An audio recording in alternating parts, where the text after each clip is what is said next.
Hi everybody, welcome back to the channel. Today we have 5 true food delivery scary stories. And the question of the video is, do you guys prefer background videos or background photos with the stories? So let me know in the comments, and thanks for watching, and let's start reading the stories. This is something that happened last year. I was at home and it was nighttime. I was having a relaxing evening until the doorbell rang. I was not expecting anybody, so I wasn't sure what was going on or who would be there. I got up and walked over to the door and then looked outside. There was a man standing there holding a green Uber Eats bag, and he was wearing an Uber Eats hat as well. But I didn't order any food, so I decided not to answer the door. I figured he would realize that he was at the wrong house, but he didn't figure it out, and then he started knocking on the door. So I realized that I would have to tell him. I opened the living room window, which was right by the chair that I was sitting in, and kind of near the door. I called out to the man who was on my front step, and I said, "I didn't order anything. I think you have the wrong house." The guy looked over at me, surprised, and then looked back at my door. He said, "No, this is the right place." I found it odd that he didn't even double check. Like, he didn't even go to his phone to confirm anything. He just simply claimed that the delivery was for my house. I told him that I didn't order anything. The guy responded and said that that wasn't his problem, and he just needed me to open the door so he could deliver it. I said to just leave it and go. For some reason, the guy seemed suspicious. I'm not normally one to be overly suspicious of everyone, but something about this just seemed sketchy from the start. The guy then said something that only added to the suspicions. He said that I needed to answer the door because the food was not yet paid for. Now, I've only used those food delivery apps a couple of times ever, and I'm not entirely sure how they work, but I think you have to pay on the app. I don't think it's like ordering a pizza where you pay once it gets there. And this set off red flags in my head about the guy even more. I asked him what it was, and he said he didn't know. I just said, "Well, I didn't order anything, so I'm not going to pay for anything." The guy urged me to open the door one more time before angrily walking off with the food. I was glad that he was gone. I thought that that was the end of it, but it wasn't. The very next night he came back. It was later at night this time, and once more I was at home by myself. The doorbell rang, and I looked out of a window to see the same man standing there. I decided not to answer or say anything, because obviously once again I did not order any food. I completely ignored the doorbell, and I also ignored it when he started loudly knocking on the door. He knocked on it a few times over the course of maybe 2 or 3 minutes. He even yelled, "DoorDash," but I still did nothing. Finally, I heard him start to walk away. Except the man did not leave my property. Instead, he walked off the front step and then went around to the back of the house. He was in my small backyard, and then I turned on a back light and yelled from the window telling him to leave. It worked, and the man then ran off and left my property. After that night, he did not return. But I think that he did not work for Uber Eats or DoorDash or anything. He was obviously very suspicious, and he said multiple things that did not line up at all. I'm not sure what his objective was, if he was trying to rob me or something or what, but I'm glad that I didn't open the door for him.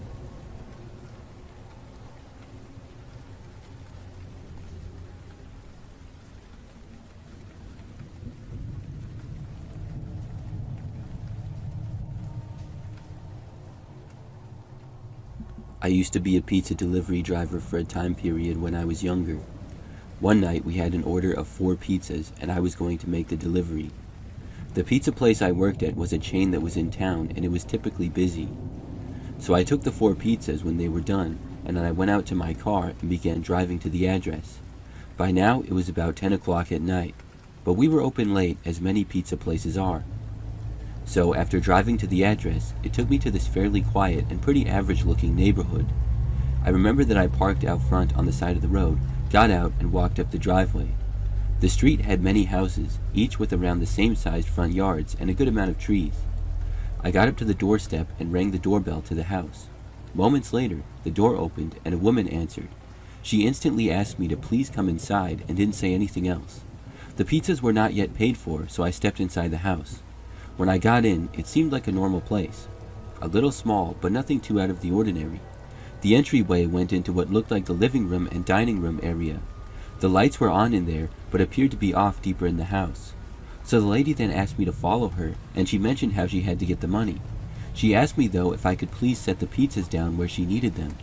I said okay, and I walked behind her, and then followed her through that room and then into a hallway. This hallway had the lights off, and it got significantly darker there. I had thought that she would have led me to the table either in the dining room or kitchen, and I would drop the pizzas there. I was 90% sure that's where we were going. So when we went past that and went into the hallway, I was kind of confused. But in this dark hallway there were several doors, which I guessed were maybe bedrooms or maybe a bathroom or closet. I think there were 4 total, but all the doors were closed except for one that was cracked open a little, and all the lights in these rooms appeared to be off. The woman then went to the door cracked open a little and opened it all the way. I saw nothing but pitch black in there. She did not go fully into the room, but asked me to put the pizzas in that room. This gave me a bad feeling obviously, and it seemed sketchy. I started to walk into it anyways, and I was literally about to say to the woman, "Can you turn a light on for me?" I could not turn a light on myself because I was holding the 4 pizzas, so my hands were completely full. But just before I said that, the woman said, "I have to get your money, wait in there, I'll be right back." She then quickly walked away. I stayed basically in the doorway of that dark room, but did not go inside. I looked around near the door for a light switch, but I could not see one. So then I went out into the hallway and I was trying to find a light switch there, but I couldn't find any there either. This seemed really weird. So I went back into the doorway of that dark room and I looked around. My eyes were not really adjusting to the dark, and I still could not really see anything at all. I waited there for maybe a minute or so. It was completely quiet until I heard something. There was movement from inside the dark room. Somebody was in there. I could tell that it was from deep in the room, but it sounded like someone was starting to walk through the room. It instantly scared me, but it sounded like somebody was starting to walk through the room. It instantly scared me, especially with how it was so dark in there and how I had been there for a little bit and never seen or heard anything. Without really thinking about it, I just turned and walked away. I went back towards the front of the house and front door area. When I did, the person in that dark room did not leave and did not say anything either. I felt much better when I was back out closer to the front door, but I still heard nothing and I had no idea where the woman was. After standing around and waiting for like 2 or 3 more minutes, I called out to her.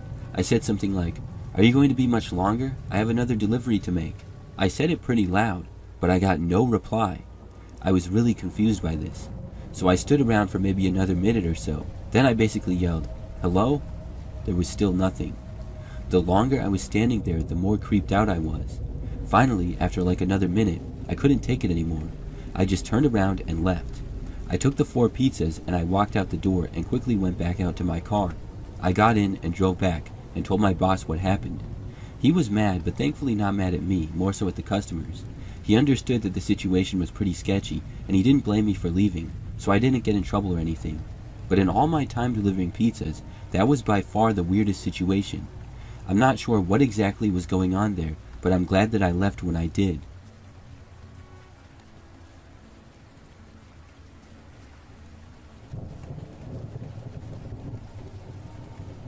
I used to deliver for DoorDash sometimes.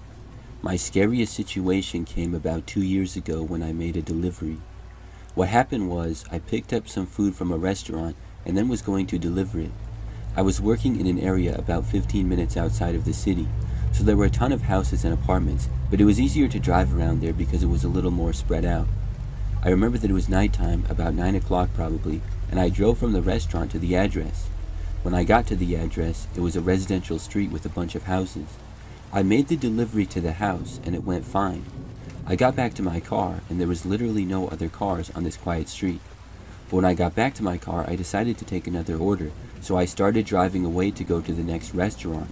And like as soon as I started driving, I noticed headlights behind me.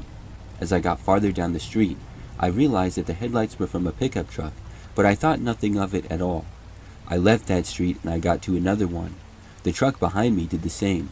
But it wasn't until I got to the next street and the truck got right on my bumper that alarms went off in my head. This truck seemed to be following me.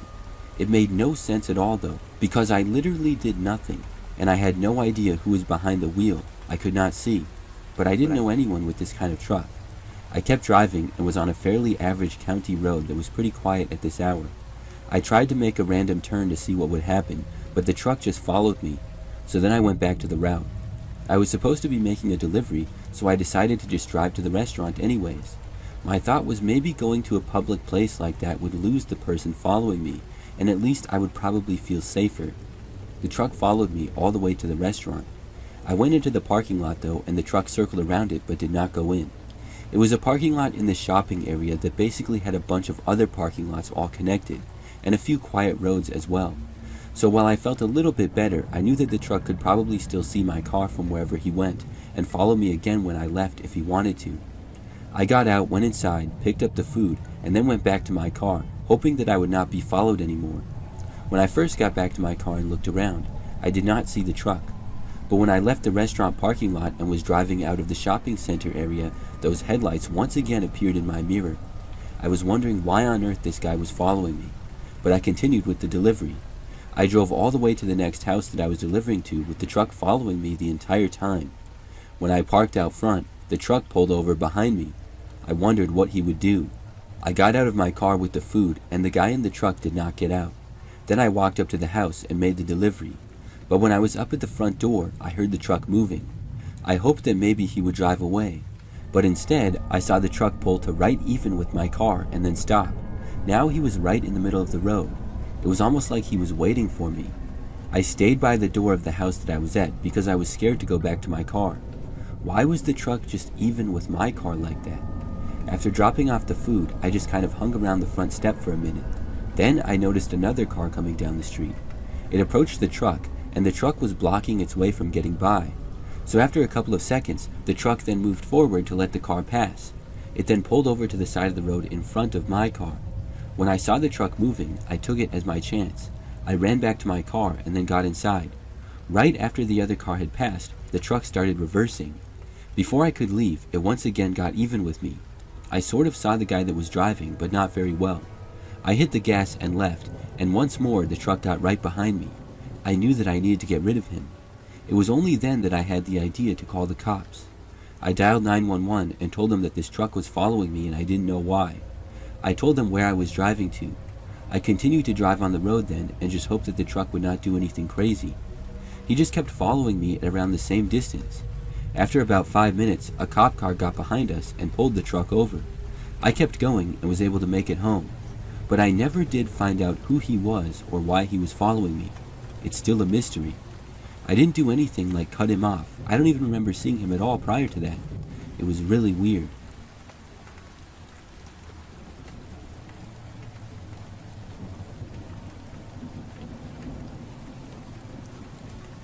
This is something that happened many years ago when I was a pizza delivery driver. One night I was making a delivery. I don't recall what the order was, probably just a pizza or two, but I drove to this house and arrived there pretty quickly. I parked my car on the side of the street out front. Then I got out and walked up to the front step of the house. I remember that it was a very routine delivery. I rang the doorbell and a man answered. He took the pizza and then gave me money. I was there at the door for probably 30 seconds or so. Then I walked back to my car and got inside. However, when I got into the car, I started the engine, and I quickly got the surprise of my life. There was a young woman sitting in my back seat. I looked back and then asked, "Who are you?" She looked calm. She said that she needed someone to drive her home. I said, "Why are you in my car?" She then told me that I needed to drive her home again. I said, "No, I can't. I'm working." She just sat there and didn't say anything. Now, I know she had been able to get in my car because I hadn't locked the door. When I made quick deliveries, I would often not lock the door because I would only be at the house for less than 1 minute. Plus, the car was generally in my sight. On this occasion, I honestly don't know how I didn't notice her opening my car door or going in. Obviously, I wasn't looking there, but you'd think I would have heard the door open. She must have been pretty sneaky. Anyways, now she was refusing to leave my car. I told her, "I'm not a taxi driver, you know." She acted like it was a stupid comment and fake laughed and then said, "Yeah, I know." I asked her why she just got in my car. She didn't answer me. I told her that I wasn't going to drive her anywhere, and she asked me why not. I said I had to get back to the pizza place.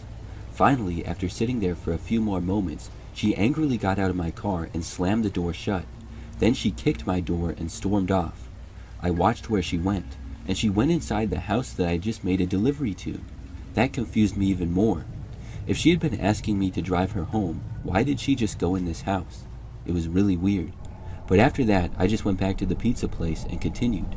Looking back, that was such a weird situation. I'm not sure where the young woman came from or why she went in my car. Could she have been dangerous? I'm not sure, but I'm not going to give somebody a ride who just randomly gets in my car like that.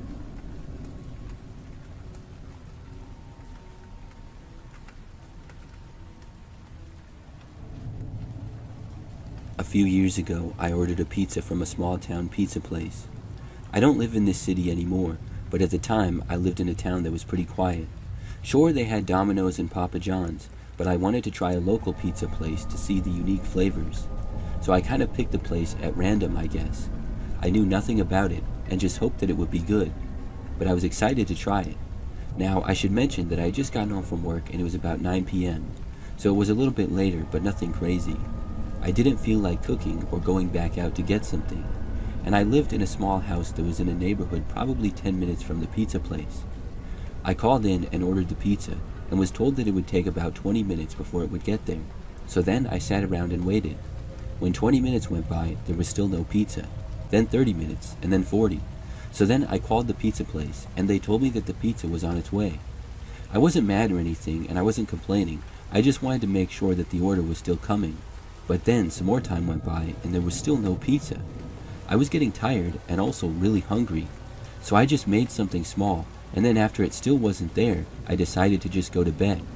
I was disappointed and did not know why the pizza was never delivered. I thought maybe it got delivered to the wrong house or something. So I just went to bed, but I woke up in the night to the sound of my doorbell ringing.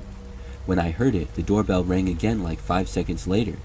Then my doorbell started ringing repeatedly. This was followed by loud bangs on my door. I looked and it was 2 o'clock in the morning. So obviously I was suspicious and wondering what was going on. I got up and then left my bedroom and went to a window to look outside.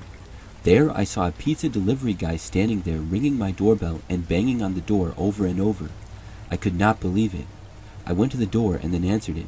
When I did, the pizza delivery guy had my pizza and he simply told me the price. I said, "What took you so long? It's 2 o'clock in the morning." The guy didn't give me an explanation at all. He just repeated the price to me. I said, "You were supposed to be here like 5 hours ago. I'm not paying for that."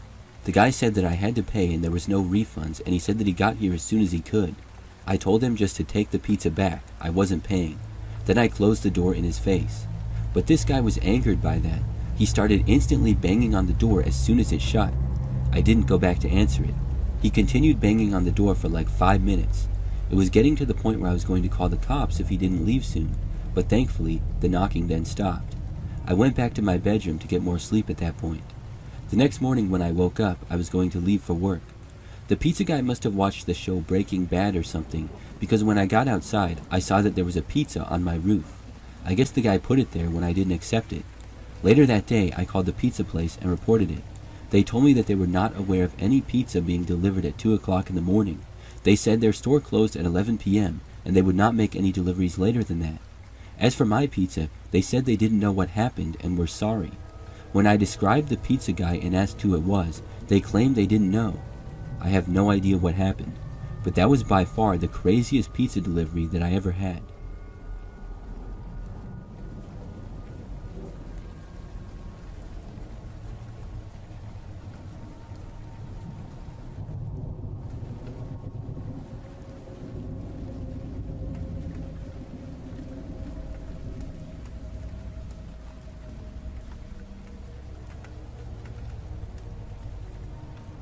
Last year, I was selling my car.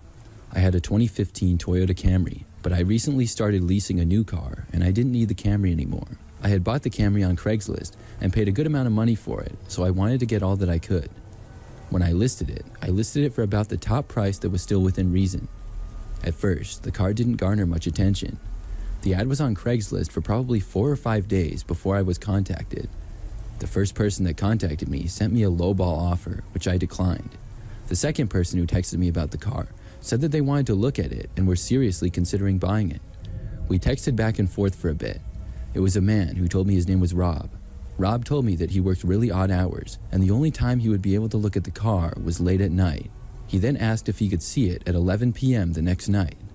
This seemed strange to me, but I understood that some people work strange hours and don't have much time. He told me that he was very serious about buying the car, and if he liked it, he would buy it that same night. He offered me slightly less for the car over text. It was a number that I was willing to accept though. I thought about it for a few minutes, and then I agreed with him. I really wanted to sell the car, and I suggested that we meet at a nearby shopping center or something. Rob recommended a mall parking lot, and I agreed. I knew where it was, and it was maybe 10 minutes from my house. We agreed to meet at the east side of the parking lot, and the next night, before leaving, I called my brother who lives a few minutes away from me. Luckily, he said he would stay up in case I needed a ride back home to my apartment if I sold the car. I drove to the mall shortly after 11. When I arrived, the parking lot was completely empty and very quiet. There were a few lights here and there. It was kind of spooky being there at that time. I parked in a spot on the east side, just like we agreed, and I texted Rob that I was there. Rob texted me back saying that he was running a tad bit late because of work, but would be there soon. I stayed in my car, parked, and looked around the quiet parking lot. As I was looking, I noticed something on the ground. I squinted my eyes and looked closer. It appeared to be a dollar bill of some sort on the ground. I couldn't tell the amount, if it was a 1 or if it was 100, but it definitely looked like a dollar bill. I thought about getting out of my car to go grab it, but I just decided to drive closer to it for some reason. It was maybe 30 feet away, and there was a large garbage dumpster about 20 feet beyond the dollar bill. I put my car into gear and drove closer. When I pulled up near it, I saw that it was a $100 bill. I was just about to stop my car right there, get out, and grab it, but that's when I noticed something else. There was somebody hiding behind the dumpster, crouched down. They moved out of view and farther behind the dumpster right after I saw them. Something about this was too sketchy. I kept driving so that I could get a view of the person behind the dumpster, but they once again moved out of sight behind the other side of it. I parked in a nearby spot. I wanted to leave, but Rob wasn't there yet, so I decided to call him. But then I had a strange thought. I rolled down my window a little as I called Rob. It was completely quiet outside. When I called him, I just barely heard a phone ring, and it was coming from behind the dumpster. As soon as I heard it, I sped out of the parking lot. I got back on the street and drove home. Rob texted me, asking me where I went. I didn't respond to him though. Instead, I blocked him. I know that was him doing some kind of setup to probably rob me. That $100 bill might have been real or fake, but whoever was hiding behind that dumpster was probably planning to jump me or something. I'm really glad I didn't fall for it.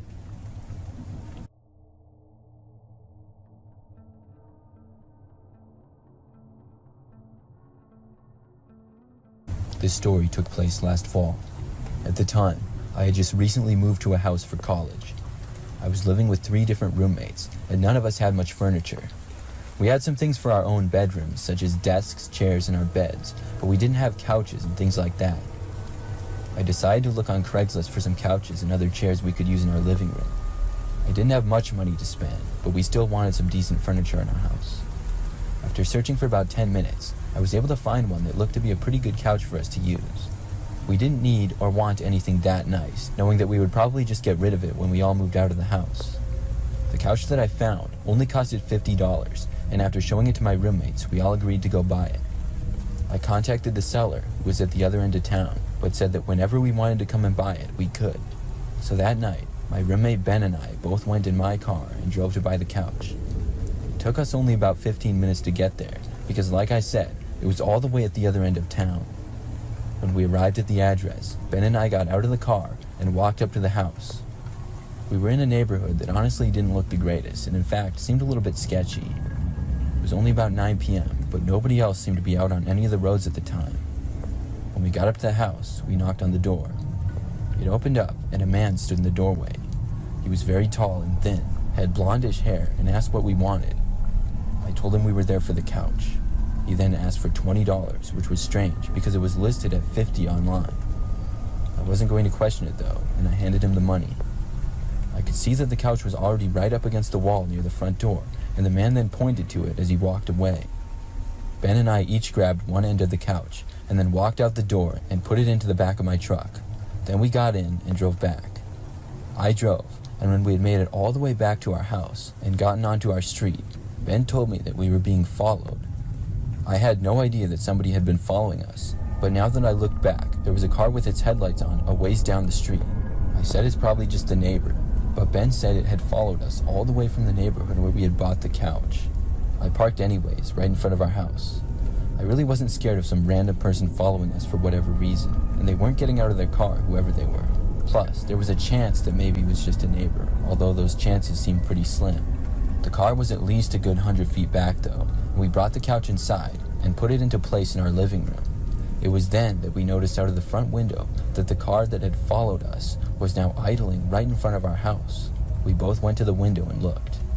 We did have window shades, but they were all the way open at the time, and I'm pretty sure whoever was in the car could see us well. However, we couldn't really see the driver of the car at all. After watching the car for a good minute or so, I decided to go out and see who they were and what they wanted. I opened the door and stepped outside, but the instant I did, the car sped away, screeching its tires and all. I went back inside, and Ben and I tried to figure out what that was all about. But at the end of the day, we didn't know, and they hadn't done anything, so we really didn't care all that much. Over the next few days, things were normal and fine, but then things started to get strange again. One morning, one of my other roommates, Brian, reported seeing a man standing in our backyard sort of near his window.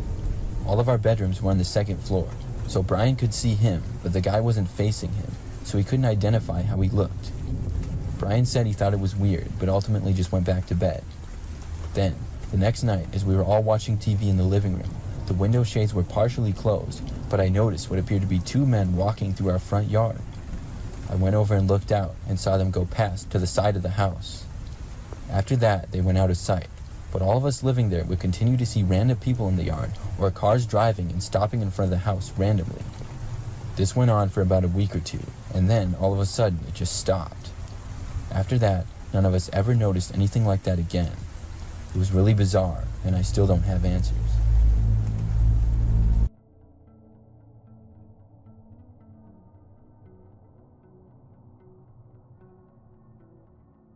Several months ago, I dropped my phone on the ground and broke it. It was broken to the point that I couldn't even use it, and the phone seemed to be damaged beyond repair. My phone was my main communication, and I used it a lot for my work, so I knew I needed a new one immediately. I decided to turn to Craigslist to see if there was any good deals. I figured it would be really fast and possibly getting one the same day. I looked around on my laptop for no longer than 5 minutes before finding something that looked promising to me. It was the same model of phone that I had before, and the price was very reasonable. It was said to be used, but in good working condition and unlocked as well. My friend loaned me their phone for the day so I could text the seller. I contacted them and asked them how soon I could buy it. It took them a little while to respond though, and they said they were at work and worked until 8 p.m., so the earliest I could come by was 9. I was somewhat disappointed, but I figured it was still faster than buying one online and a lot cheaper than getting one from a store, so I agreed. At about 8:30, I got another text, which was an address and the person saying, "Stop by now." I got in my car right away and drove to the location, which was about 15 minutes away. It was in a neighborhood that had a lot of relatively small houses that were close to each other. The street seemed pretty quiet, and I matched the address on the text to the one on the street. I parked my car on the side of the road and walked up to the front step. I waited for a response, but I wasn't getting one. Then I heard movement right inside the front door and saw that the door was being opened. I expected someone to be there and invite me in, but instead the door just opened about a foot, and then I heard someone walk away. I stood there for a second, not sure if it was an invitation to come in or what. I called out hello, but didn't get a response. I continued to stand there until I saw the door swing open even more. At that point, I decided to walk inside. As I stepped in, I heard the wooden floors creaking at my feet. The house was pretty old and mostly dark, besides a few small lamps that were on and some kitchen lights in the back. The door opened to a living room with a couch and a couple chairs, but was mostly pretty empty. Then I saw a staircase and a hallway in the middle. I took another step in and said, "I'm here to buy the phone." Again, no response. Then I noticed from behind the wall of the kitchen, out into the hallway, a man come about halfway out. He had a huge smile on his face, so big that I could see all of his teeth, and his eyes were wide open. He looked insane. He held out his hand with the phone in it, but didn't say anything. He took his other hand and slowly pointed it at me, and then waved me over, all while having the same creepy smile on his face the entire time. I felt nothing but scared, and turned and ran out of the house all the way back to my car.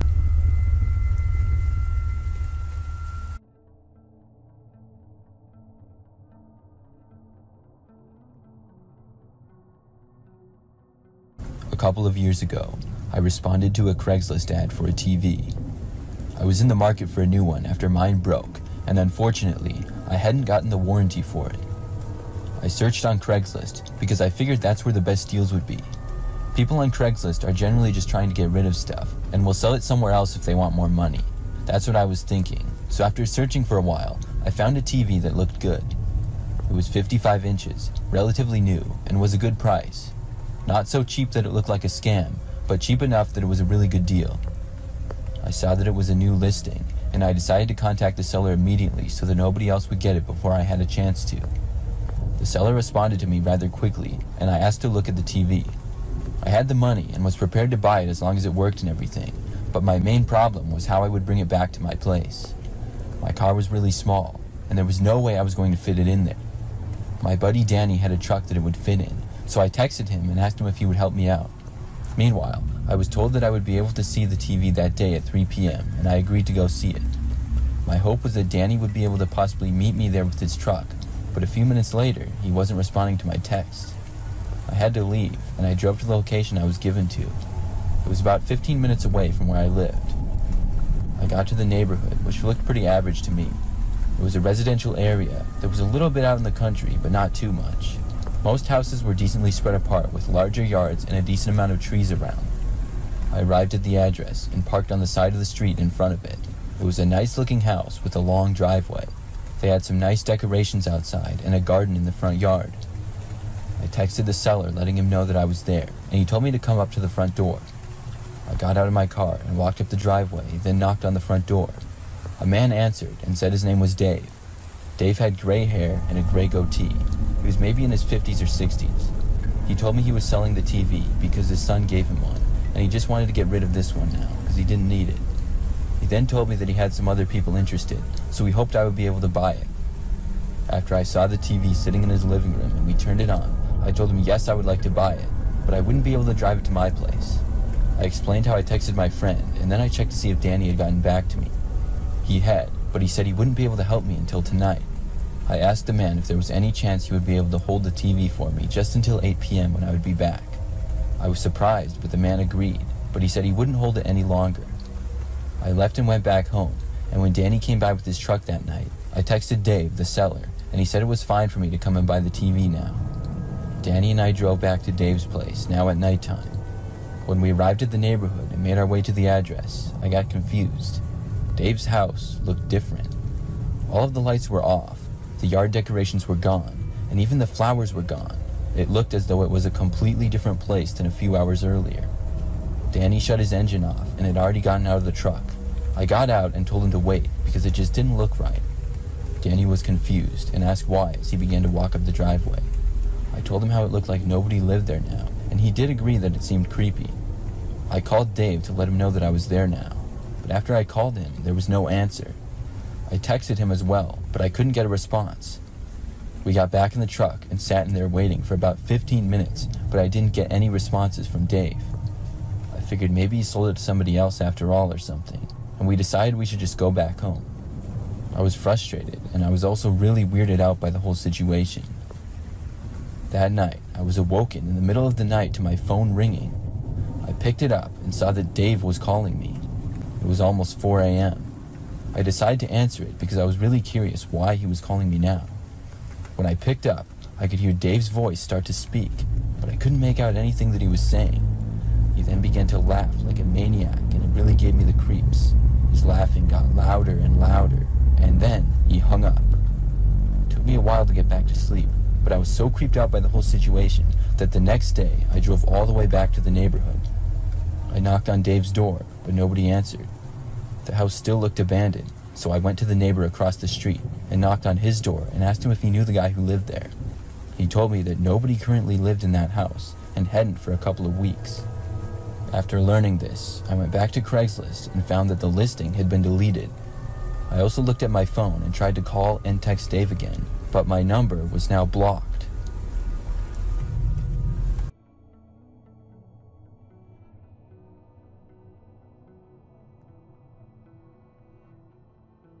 For a little bit of background to this story, I live in a quiet neighborhood. It's not in the middle of nowhere, and we have neighbors, but everyone has a little bit more land. I would say most properties are about 2 or 3 acres large. I live with my wife, but when this took place, she was out of town with her best friend. So I had just finished mowing the lawn when I saw that I got a text message from a new number on my phone. I had no idea as to who it was. The text said the person was from Craigslist, and they wanted to know if they could come over. Now, I have never used Craigslist before in my life, and I was pretty sure my wife hadn't either. I texted back saying that it was the wrong number, and I didn't use Craigslist. Within a short time, I got a response, which was my exact address. Then they said, "This is your address, right?" I was really creeped out when I read it, and I didn't know how to respond. I called my wife and asked her if she had any idea what this could be, but she didn't know. So I just didn't respond to the number, hoping that it was maybe a joke or something. Several hours went by, and then I received another text from this number. This time, the text said, "So can I come over or what?" I responded saying, "No, don't come over. I have nothing for sale." I did not get a response for a while, not until about 10 o'clock that night. There was then a text message from the same number saying, "I'm here." This one really creeped me out. I texted back saying, "Who are you?" The response was that they were from Craigslist, which confused me even more. But it was time to see if this guy was all talk or if he actually showed up. I moved out into the living room and looked out of my front window. The neighborhood typically gets very dark at night and does not have streetlights, so I couldn't really see much. I wasn't noticing any cars in my driveway or on the road or anything. I went over and sat back down on the couch in the family room where I had been. That room was just a ways off of the living room. Probably like 10 seconds after sitting down, I got another text. It said, "Check the front window." I got up and walked into the living room. As soon as I stepped into it, I saw this man standing right outside of the living room window. He was maniacally staring at me with these wide eyes. It was one of the strangest things I've ever seen, and I did not recognize the guy at all. I called the police right then and there. The guy kept standing there for the next minute or so, not moving. Then, suddenly, he just turned and ran off, sprinting out of my sight. The cops came out and searched all around. The guy had run away, though, and was gone. I blocked the number and checked out the front window several more times after the police left, but he didn't come back, thankfully. And I haven't seen or heard from the man since then. It's still a big mystery to me, though. How did he get my address? And who exactly was he? I really have no idea.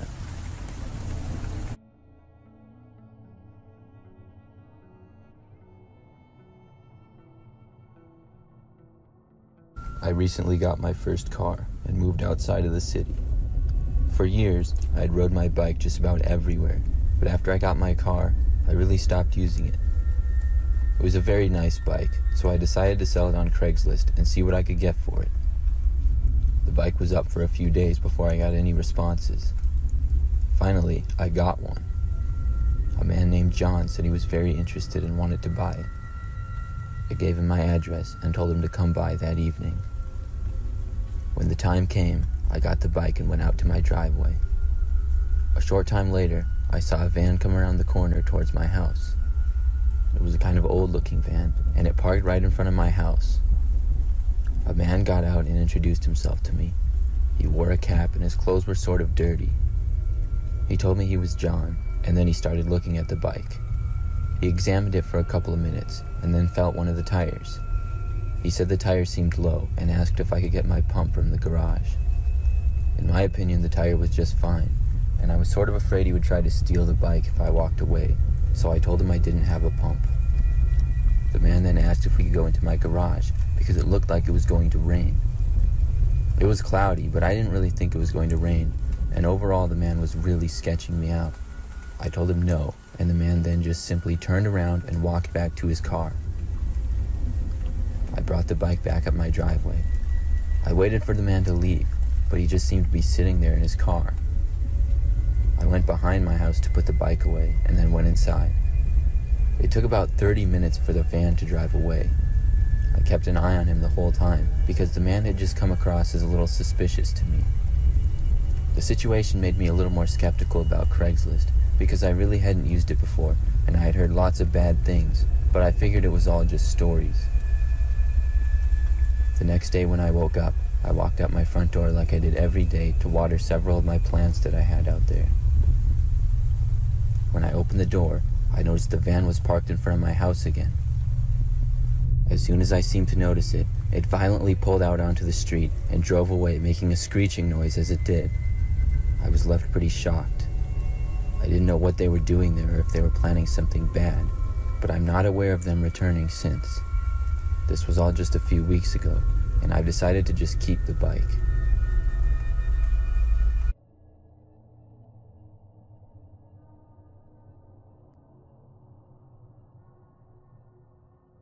Last summer, I went on Craigslist to look for a car. I'd been driving a pretty old car for the last 2 years, and when it started to have problems, I took it to a mechanic to find out it needed quite a few repairs, and at that point, it just wasn't worth it. I sold the car for what I could get for it, and luckily, I had some money saved up. In the past, I'd always bought my cars on Craigslist. I got them used from other people, and was able to get some pretty good deals that way. I was looking for another used car, but obviously something newer and more reliable than my previous one. After a few days of looking and borrowing one of my parents' old cars, I found one that I thought was really nice and was a good deal. It was a 2010 Subaru Forester, listed for a very reasonable price. I knew these cars sold really fast, and I saw it was a new listing, so I responded to it immediately. I reached out to the seller, and I figured a lot of people would do the same. I asked if I could take a look at the car as soon as possible. The seller then contacted me a short time later and said that he could show me the car that night after he got off work. He offered to meet in a grocery store parking lot by his house. When the time came, at around 8 p.m., the man said that he would be at the location in an hour. I drove to the address that he sent me and got there a few minutes early.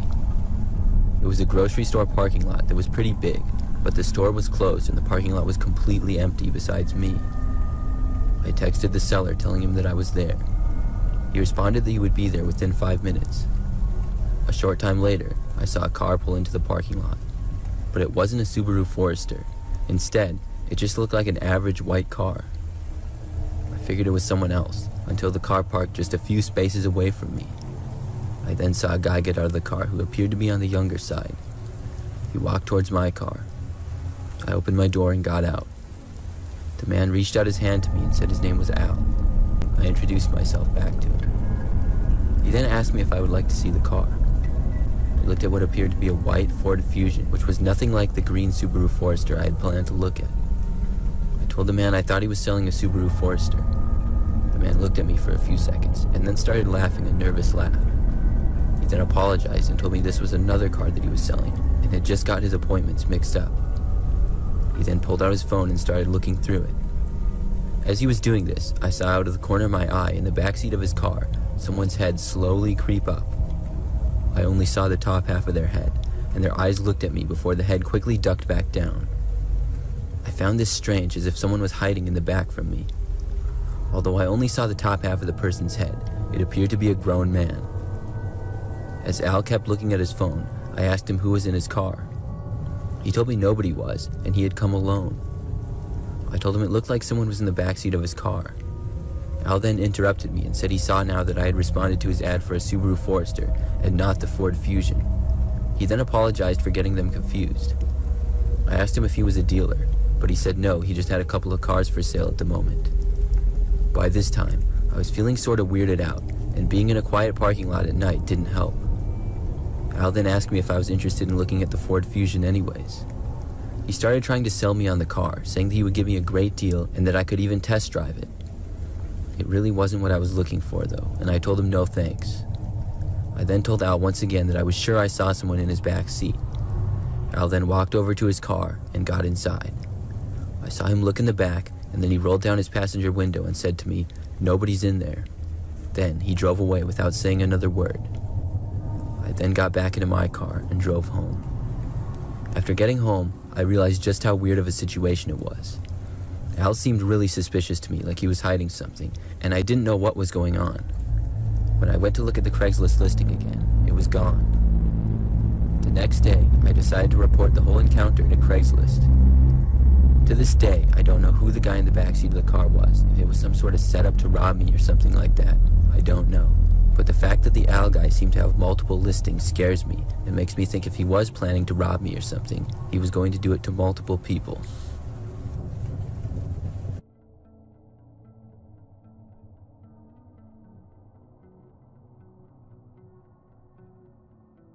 I have a Craigslist horror story that I would like to share.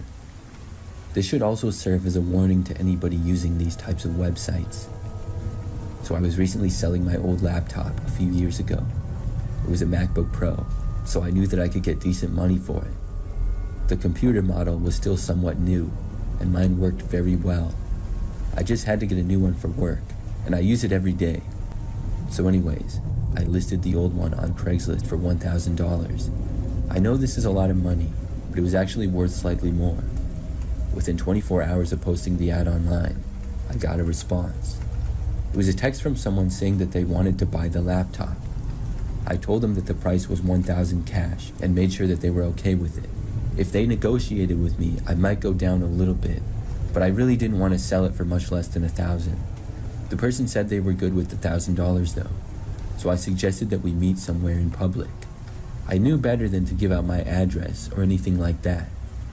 Well, the person suggested Walmart, and I said yes because I knew that Walmart is a very public place with a lot of people. What they said next should have made me not go through with it though. The person said they could only meet 10 p.m. or later. They claimed that they worked overnights, and this was the only possible time. It seemed sketchy to me, but I guessed that it was possible.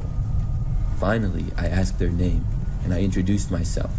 I was told his name was Derek, so I knew it was a guy, and I asked him what he looked like so I would know it was him. He said he was average height and had dark hair. That didn't really narrow it down much, but I guess I did have a basic description. After that, we agreed on 10:15 the next night at Walmart. So the next night, I showed up shortly after 10. I parked sort of in the middle of the parking lot. By now, Walmart was very quiet, and they closed at 11, I believe. I texted Derek letting him know that I was there. He didn't respond for a while though. I waited and soon got frustrated. At like 10:30, he finally responded and said that he would be there in about 15 minutes. I was annoyed, but if he bought my computer, it would be worth it. So I waited patiently and just did stuff on my phone.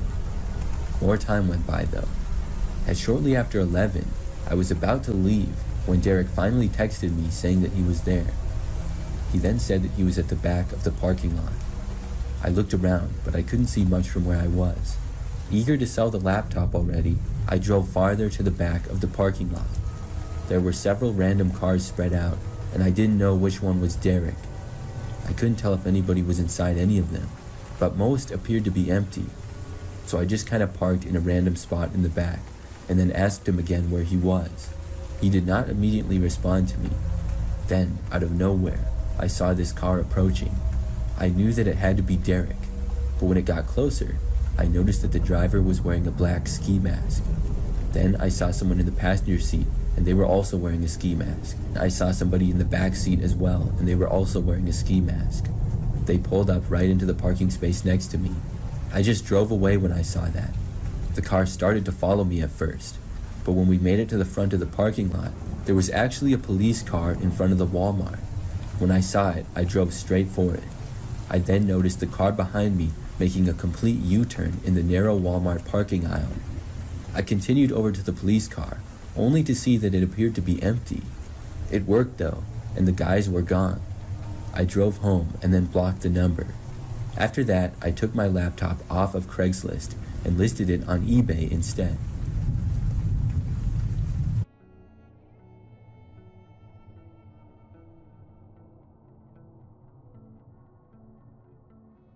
A few years ago, I was in the market for a new car.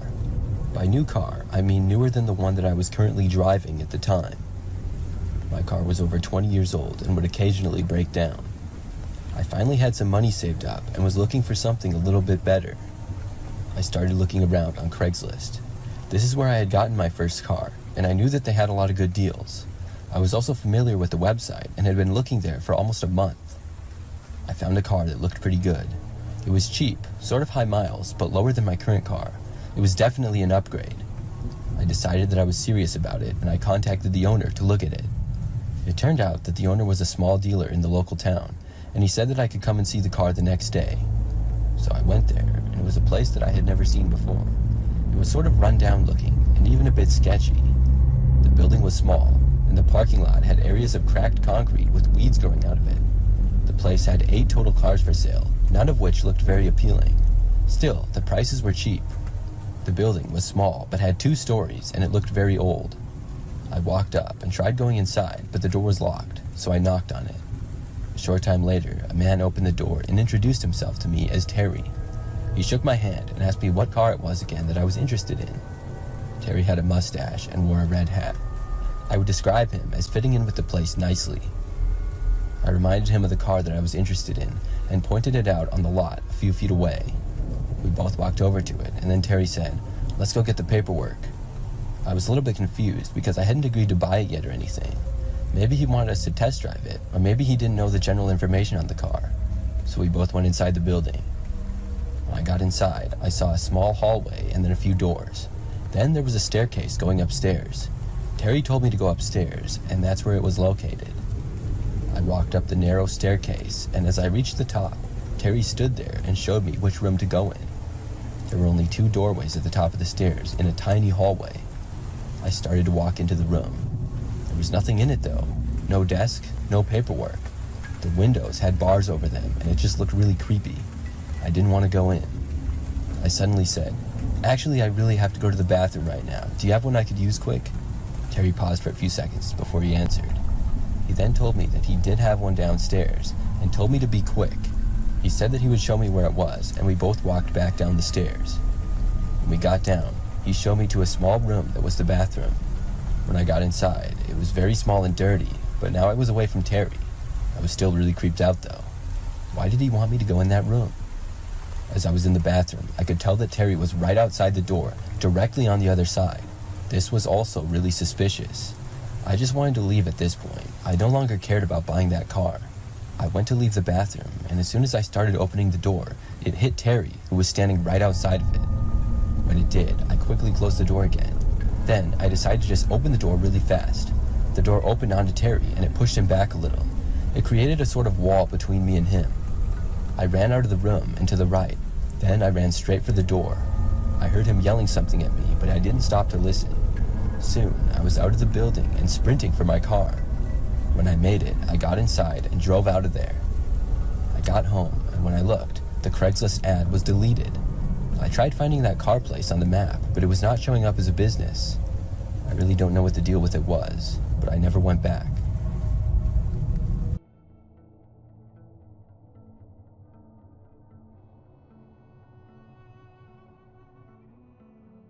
"2 years ago, my PlayStation 4 broke, and I was looking to buy a new one. Being a high school senior and not having much money, I looked on Craigslist to see if I could find a good deal. After a couple of days of looking, I saw a new listing for one, and it was a really good price.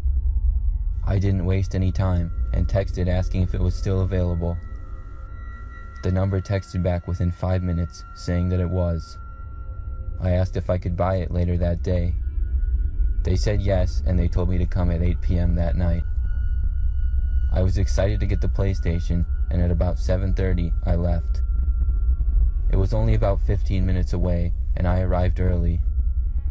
When I got to the house, it didn't look very nice.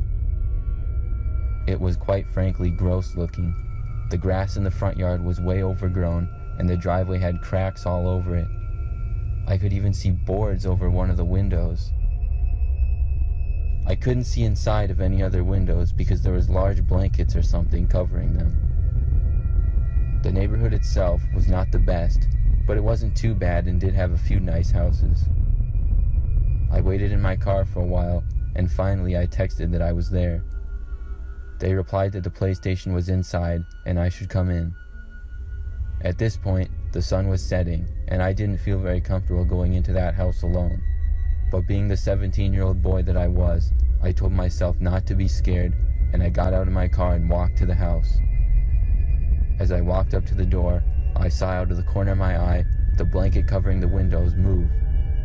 I knew somebody had seen me, and I walked up to the step and knocked on the door. Nobody answered. Then I got a text saying to just come in. I slowly opened the door. As soon as I did, I could smell the strong, old, musty smell of the house. When I looked inside, all the lights were off. I didn't see anything. I was getting sketched out and thought about leaving. Just then, I saw a light turn on from the other end of the house. It wasn't that bright, but it lit up the place a little bit. I called out and said hello, but there was no response. I took a couple steps inside. When I did, I saw the house had no furniture in it at all. Things were just seeming too weird to me, so I finally made up my mind for sure that it wasn't worth it and I was going to go home. I turned around to leave, and as I grabbed the door, I heard footsteps coming from the other room. I didn't stop to turn around. I got out and slammed the door shut behind me. I ran to my car and got in. I never looked back. I drove away, and when I got home, I had a text from the man. It was an expletive-filled text telling me I shouldn't have left. I blocked the number and decided to just look on eBay for a PS4 instead.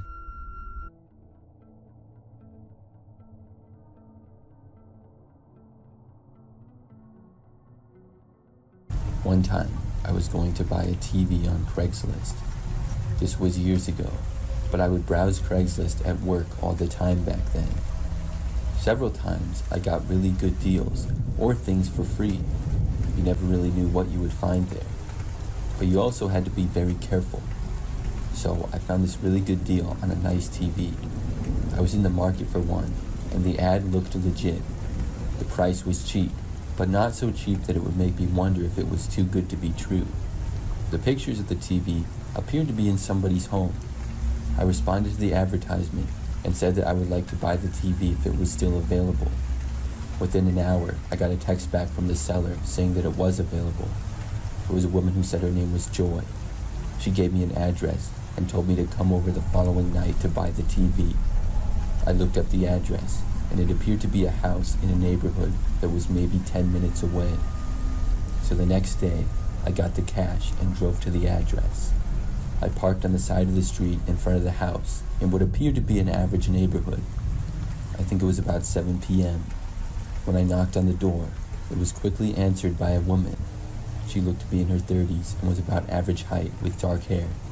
She said hi and invited me inside. I stepped into what looked to be the living room of the house. There were boxes around and stuff, as if maybe they were moving. There really wasn't that much furniture, and Joy said sorry that it was a mess, and I said it was fine. She then told me that the TV was in her bedroom. She then led me to the hallway and stopped and opened the door to the bedroom. She said the TV was in there, and I stepped inside. When I did, I noticed that the room appeared to be completely empty though. And right after I got inside, the door slammed shut behind me. It all happened so fast. I looked around and there was no TV in there. I turned back and saw that Joy had closed the door on me. She hadn't even entered the room. I walked over and tried opening the door, but it was locked from the outside. It was so weird. I knocked on the door and asked Joy what was going on, but she did not answer me. I kept trying the door for a minute or two, and it just wouldn't open. Then I was yelling for somebody to open the door, but was getting no response. After realizing that wasn't working, I looked around the room. It was a small bedroom and was completely empty. There was literally no furniture at all. I got out my phone and tried calling my friend, but I was getting no signal in there. I thought that was weird. I tried opening the door and calling for help again, but it was apparent that nobody was going to respond to me. I looked around the room, wondering what on earth was going on. Several minutes into this, and I started to hear noises coming from outside the room. It seemed like they were coming from the living room area. It was Joy and the sound of a man's voice. I couldn't tell what they were saying, but I could just hear that they were talking to each other. I yelled again, but got no response. After that, I went over to the window and tried to open it, but for some reason, it wouldn't budge. This angered me, and I went back over to the door and started banging on it as hard as I could. I wanted to break the door down. Then I heard a man's voice yelling at me to stop from down the hallway. I didn't know what these people were capable of. I did stop, but just for a moment. Then I took out my phone and found my alarms. I turned my volume all the way up and started playing the most annoying alarm noise. Then I put my phone at the far side of the room. I then walked over and stood just behind the door on the other side of that. Within probably 30 seconds, I heard somebody walking towards the room. Then they got right outside the door. The door then opened and a man walked in. He turned and first started going towards my phone, making all the noise. I came out from around the corner and ran past him, leaving the room. He tried grabbing me at the last second, but I just barely slipped by him. When I ran out of the room, I went down the hallway. Then, when I got to the living room, I saw Joy standing there. She sort of tried to stop me, but I was going too fast and got around her as well. By now, the man had started to run after me. I opened up the door, and when I was doing so, Joy grabbed at my arm. I just got out the door though. They were both running towards me, and I sprinted for my car, and luckily still had my keys on me. I unlocked my car, got inside, and sped away from there. Now, sadly, I left my phone, so I couldn't immediately call the police. I stopped at the first gas station that I saw, went inside, and asked an employee to call the police. They got to the gas station, and after talking with police, we went back to the house. They recovered my phone on the side of the street a block up. When they went to the house, nobody was there. I found out that those people did not actually live in the home, and somebody else had been renting it. So I don't know if those two were ever caught. When I looked, the Craigslist post was gone. I just know that I'm never using Craigslist again after that.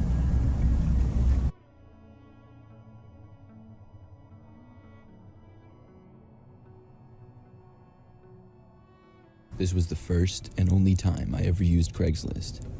It was about 5 years ago. In the springtime, when the snow was all melted and the grass was starting to grow long again, I went to my garage to get the lawnmower. I had an old push mower, and it hadn't been used in months. When I wheeled it out of my garage, it wouldn't start. I couldn't figure out the problem, and after researching online with no luck, I realized I probably needed to buy a new one. The one I had was really old anyways, and it had had some problems in the past. My yard is not all that big, so I only needed another push mower, and I figured they wouldn't be too expensive to buy a used one. I went to Craigslist and searched in my local area for lawnmowers. After browsing for a little while, I found one that seemed to be the best deal. It was $100, and it seemed like a reasonable price to me. After some thought, I decided to reach out and let the seller know that I was interested in buying it. I texted the number that was on the listing and received a response about an hour later. The response said that if I wanted to buy the mower, I could come by and purchase it tomorrow night. I agreed, and I was then provided with an address and a time to pick it up, which was 8 p.m. This was a little later than I would have liked, but I agreed. The next night, I drove my small SUV to the address that I was sent, and I texted the seller letting them know that I was on my way. I got a text back saying, "Sounds good, the mower's in the garage, come right in." It took me almost 20 minutes to get there, and it was a little bit farther than I wanted. When I arrived, it seemed to be a pretty typical residential neighborhood. There were a bunch of houses along both sides of the street. I saw the address of the house that I was going to. The garage door was open, and I parked my car on the side of the street. I texted the seller that I had arrived. I waited in my car until I got a response. It took about a minute, but the seller said, "Come on up." I got out of my car, walked across the street, and then up the driveway. When I got inside the garage, it was not very well lit. There was just a dim light bulb in the middle. I looked around, and there was miscellaneous stuff that you would typically find in a garage, but there was no lawnmower. I took a few more steps in and called out, "Hey, I'm here." I didn't hear anything. I saw the normal step up to the door leading to the house, but then I saw another door. It was in the far back right corner, and this was a door that was open and seemingly leading into another hallway. I saw a piece of a cardboard box was propped up against the door, and written in marker it said, "Lawn mower," and then had an arrow pointing inside the door. I was a little confused by this, and it seemed a little bit sketchy, but I walked over to it. When I got to the doorway, things were pretty dark, and I couldn't see well, but I did see that there was a door to the right and then a staircase going straight down to seemingly a basement. The arrow was pointing down the stairs, so maybe this guy had his lawnmower in the basement for some reason. I started walking down the stairs to the basement area. When I made it to the bottom of the stairs, I could now see that the entire basement appeared to be unfinished, and the lighting wasn't much better in there either. Still, I didn't see a lawnmower.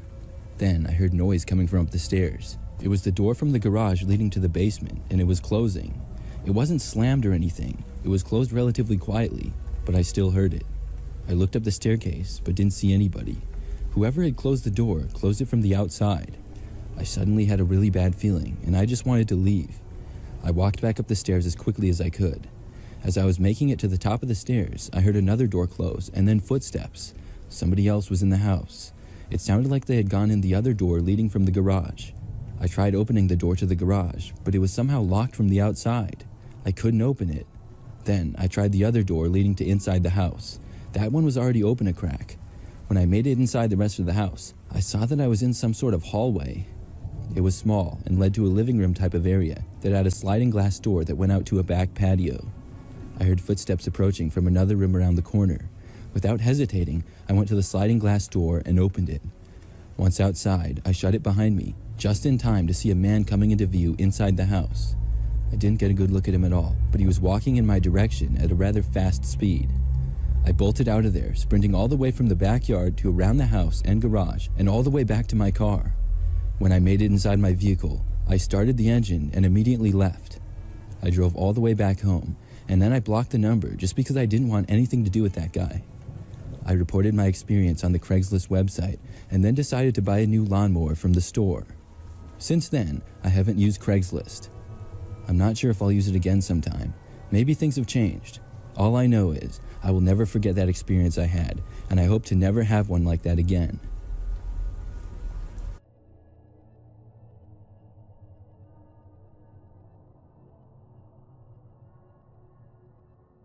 I'm a male, and this happened roughly 2 years ago. I was selling my old phone on Craigslist after getting a new one.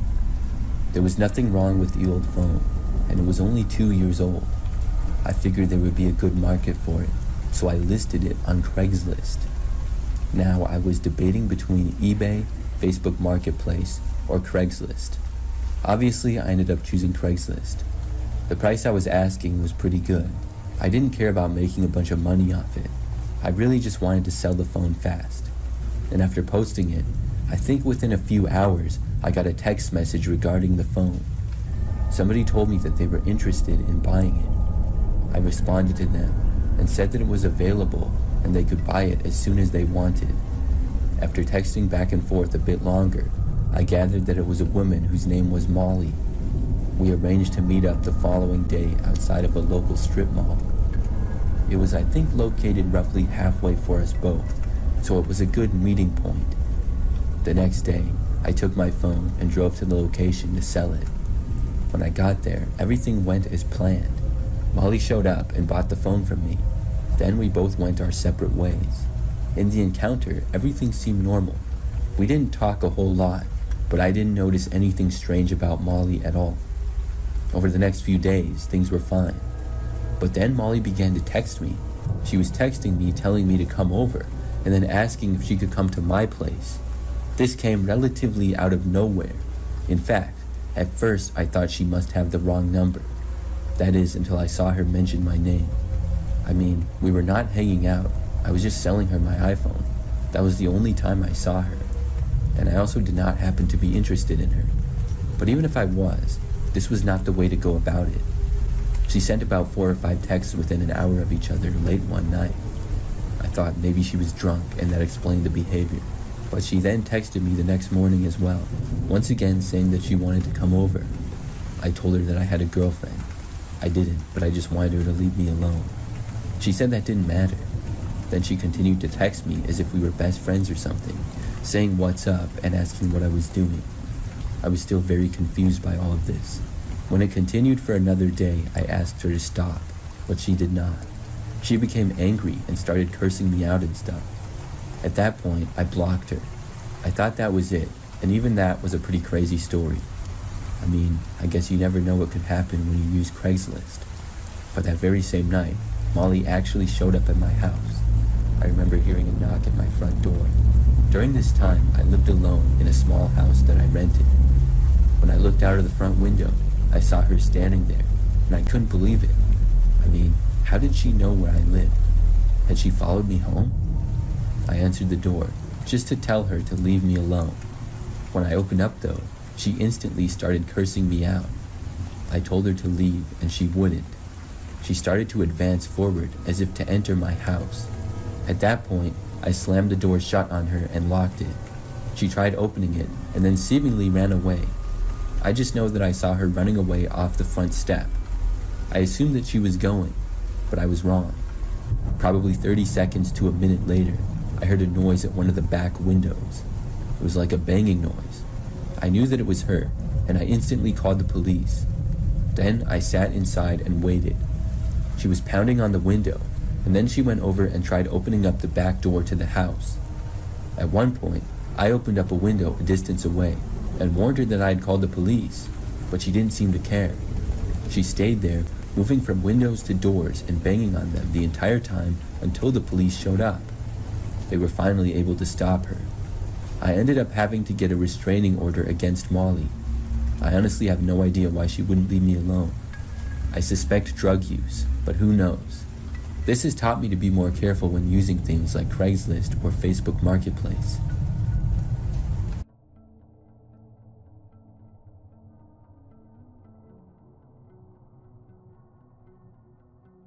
A couple of months ago, I decided to sell my TV on Craigslist.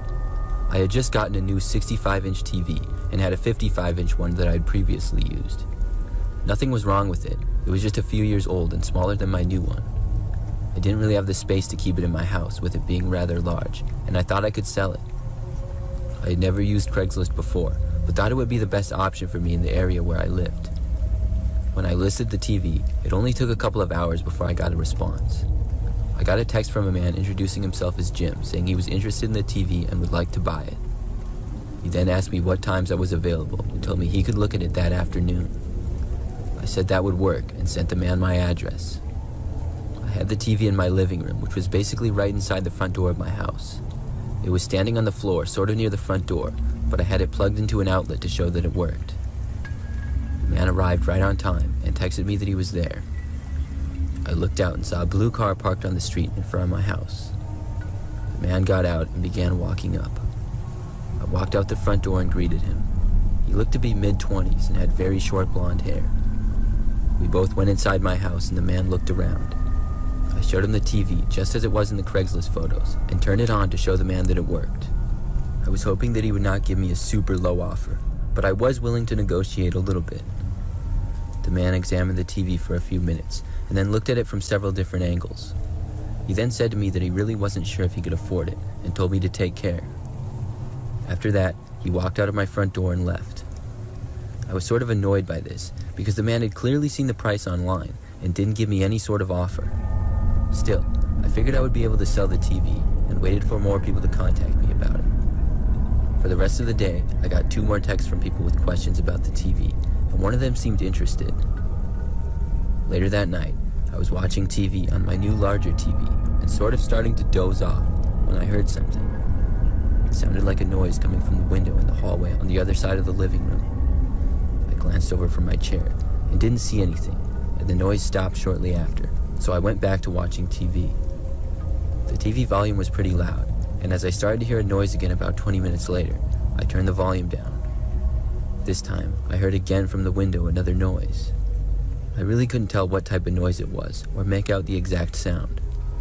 I looked over again, but this time I saw something. My window was slid up a good 3 feet and I saw someone's hand in it from the outside. I was frozen in fear, it seemed, or maybe I was just in disbelief, but I didn't move or say anything. I watched as a man climbed through the window, which was roughly 20 feet away from me. All the lights were off in the house, and the only light was coming from the TV, so I had no idea who it was at first. But then, when the person was fully inside the house, I could see that it was Al, the man who had looked at my TV for sale earlier that day.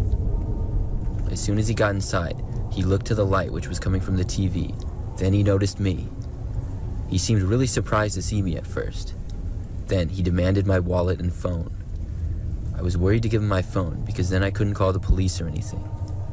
I handed it over to him and told him my wallet was in the bedroom, which it actually was. He asked me where the bedroom was, and I told him. He told me not to move at all, and he backed away facing me towards my bedroom. He didn't appear to have a weapon or anything, but I wasn't going to risk it. I told him I wouldn't move, and Al then asked me where in the bedroom my wallet was located. I told him it was on my nightstand, and then I watched him go into the room and turn the lights on. That's when something in me just decided to run. I ran to the kitchen, which was in the opposite direction, and then quickly opened the sliding glass door which led to the backyard. From there, I ran as fast as I could to a neighbor's house who I was friendly with. I pounded on their door for a good 20 seconds before they opened up and let me inside. From there, I used their phone to call the police.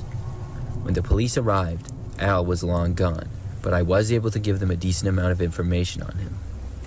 He had stolen my wallet, phone, and TV I had for sale, as well as a couple of other valuable items I had. As a lesson from this, I would recommend anyone selling on Craigslist should not give out their address, but instead meet in some sort of public location.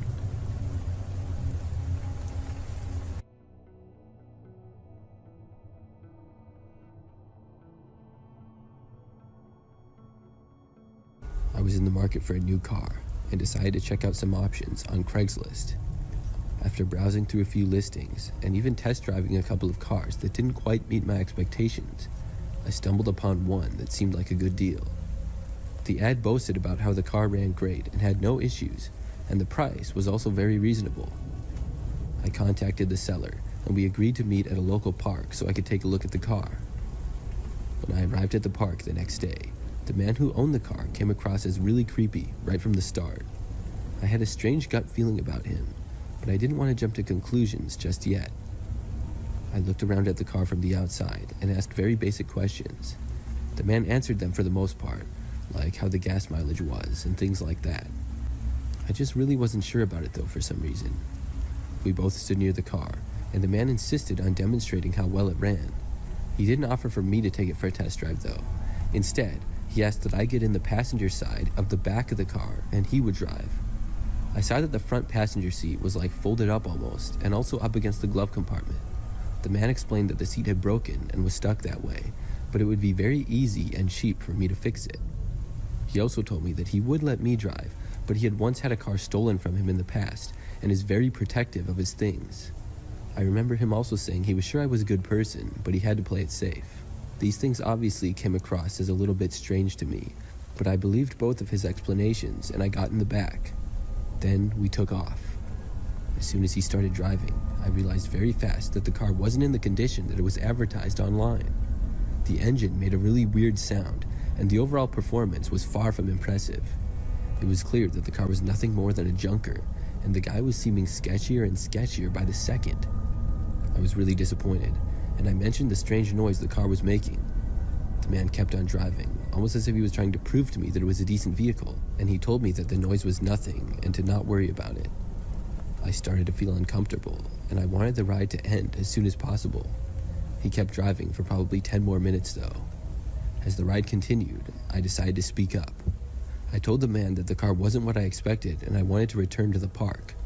He agreed and started to turn the car around, and I was happy for this test drive to finally be over with. But the guy didn't keep going back the way we had came. Instead, he turned off to another road that I knew wasn't right. The roads that we were on were also very quiet. I told him I really have to be somewhere, hoping that he would finally listen to me. Instead, he turned to me with a sinister grin and said, "No, you're coming with me." My heart sank as the car continued to speed along, and the fact that we were in an area that I didn't know anymore made me increasingly worried. I had no idea where we were heading. Wow, I'm being kidnapped. This is real, I thought to myself. The situation was spiraling out of control, and I had to think fast to find a way out of it. Suddenly, luck seemed to be on my side, as the car's engine started making terrible sounds, even worse than before, and then smoke started to come out of the hood. The man pulled the vehicle over to the side of the road. He was frustrated, and he locked the doors and got out to examine the engine. There was a child lock on the back seat, so I couldn't get out. If I could get up to the front seats though, it would be possible. But the man was right there, and I probably wouldn't be able to get past him. He would see me moving to the front. I sat there for a moment as the man fumbled around with the engine. Then I noticed a truck coming up behind us on the quiet road that we were on the side of. An opportunity presented itself to me. As the truck stopped behind us, I quickly jumped into the front driver's seat and unlocked the doors.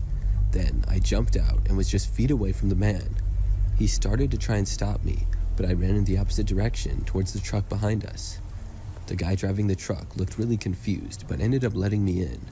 I told him what had happened, and the police were called. Meanwhile, the man got back inside his car and tried desperately to start the engine and drive away, but the car still wouldn't start. Eventually, he ended up just getting out and running off into the woods. I sat inside the big pickup truck with the driver, watching the whole time. The police got there about 5 minutes after the guy had ran off into the woods. They were able to find him and picked him up in about 15 minutes. I'm really grateful that the truck happened to be driving by when it did, or else I don't know how I would have gotten away.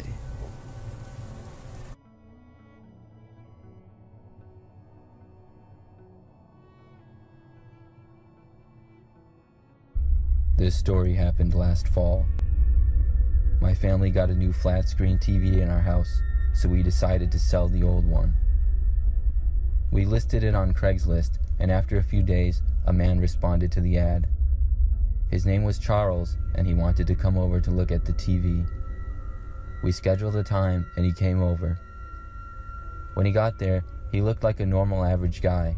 He had an old truck and told us that he worked in construction. My dad and I invited him inside to our living room and showed him the TV. He seemed to like it a lot, and we thought he would buy it, but after a while, he said he would have to pass on it, and then he left. We were pretty disappointed that he didn't buy it, but we figured it would sell anyways. Later that night, as I was in bed playing a game on my phone, I heard a noise of what sounded like something scraping on my window. I figured it was a tree branch or a bug, but then I heard it again. It was enough to make me go over and look out the window. When I did, I didn't see anything and went back to bed. After a while, I finally got tired and shut off my phone to get some sleep. I closed my eyes, but just then, I heard it again. This time, it was more of a tapping. I wasn't facing the window, so I rolled over to my other side to look. When I did, I saw what looked like the back of a man. I recognized it as Charles, the man who was at our house earlier. I got up and walked over to the window, but he was gone. I went to my parents' room, but they were already sleeping. I debated whether I should wake up my dad or not, but decided I must have scared off the man, and I would tell him in the morning. I went to all the doors in the house and made sure they were locked, and then went back to my bedroom to go to bed. It took me a long time to fall asleep, but eventually I was able to. I woke up in the middle of the night to a sound coming from my window again. I looked over to see the man about halfway through the window coming into my room. I screamed like a little girl at the top of my lungs. The man then backed out of the window and went back outside. My dad came into the room within a few minutes. He ran to the window, but the man had already run away again. After going outside, my dad couldn't find him, so we called the police to report the incident. It turns out the lock on my window was faulty, and that's how he was able to get in. Thinking of it still gives me the creeps.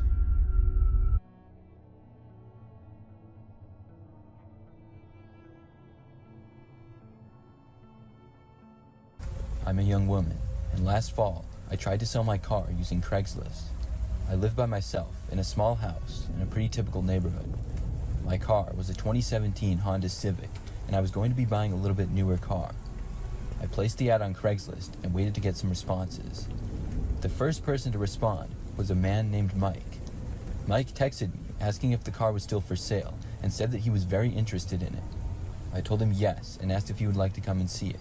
He told me that he would, and we arranged for him to come over to my house the next day. After we both got off work, the next evening I got home and took the car out of my garage and parked it at the end of the driveway. Mike arrived a little bit later at the agreed time, and I met him at the end of the driveway near the car. Almost immediately, things went horrible. Mike looked at the car for the first minute or so, but then he became a total creep. He started trying to hit on me and made uncomfortable conversation. He no longer seemed interested in the car, but only with me. It got really uncomfortable and really annoying, and I wasn't going to take any more of it, and I told Mike that I wanted him to leave. Mike started to get angry, and he said that he wanted to buy my car and told me I was being rude to him for no reason. After trying to get him to leave me alone for several more minutes, I threatened to call the police. This finally got Mike to leave me alone. He angrily stormed off and got back into his car and drove away. I was really glad that he was gone. He really creeped me out, and something about him just seemed a little bit off. I brought my car back in the garage and went inside. It was later that night when I started receiving texts from him. He asked me if he could see the car again, but then started texting me the same weird and creepy things that he was saying to me in person. After probably 4 or 5 texts from Mike that night, all in the span of about an hour, I blocked his number, and then I replied to 1 or 2 people that were actually interested in my car for sale. I was in my bedroom on my laptop doing this, and it was about 11 p.m. or so. That's when I heard a knock coming from my bedroom window directly to my left. I was startled and looked over to see Mike looking right in my bedroom window at me. He was knocking on the window, and I couldn't make out much in the dark other than I knew it was Mike for sure. I jumped back and literally hid behind the other side of my bed when I saw him. He was now messing around with the window as if he was trying to open it. I yelled loudly that I was calling the police. I heard Mike yell back that he didn't care, and then he disappeared from the window. I took my phone and dialed 911 immediately. I stayed on with the operator while I waited for the police to arrive. I had no idea if Mike had left or where he was until about a minute later when I heard a banging noise now coming from the back side of my house. I couldn't tell exactly where he was, but I wasn't going to go and find out. The police would be there shortly, and I was just hoping that Mike wouldn't get inside of my house. It wasn't a very big house, it was pretty small, and if he got inside, it wouldn't take him long to find me. I heard the banging now move to a different spot, but I still didn't know exactly where he was. It paused for about a minute or two, but then it picked back up again. And then, all of a sudden, I heard the terrifying sound of glass breaking coming from somewhere in the opposite side of my house. I ran and hid inside my closet in the corner of my bedroom. I was hoping that Mike wouldn't be able to get to me. And then, just in time, I heard the sound of a siren coming from right down the street. I remained hidden in the closet and listened to what was going on. I didn't hear much movement from inside the house, but within a minute, I started to hear some yelling coming from the front door. The police had arrived, and I felt much safer. I left my room after an officer came to my door, and I was told that they had caught Mike. One thing I learned from this experience is to never meet with people from Craigslist at your home, and instead choose a public place. However, I have stayed away from Craigslist altogether since, and I sold my car somewhere else.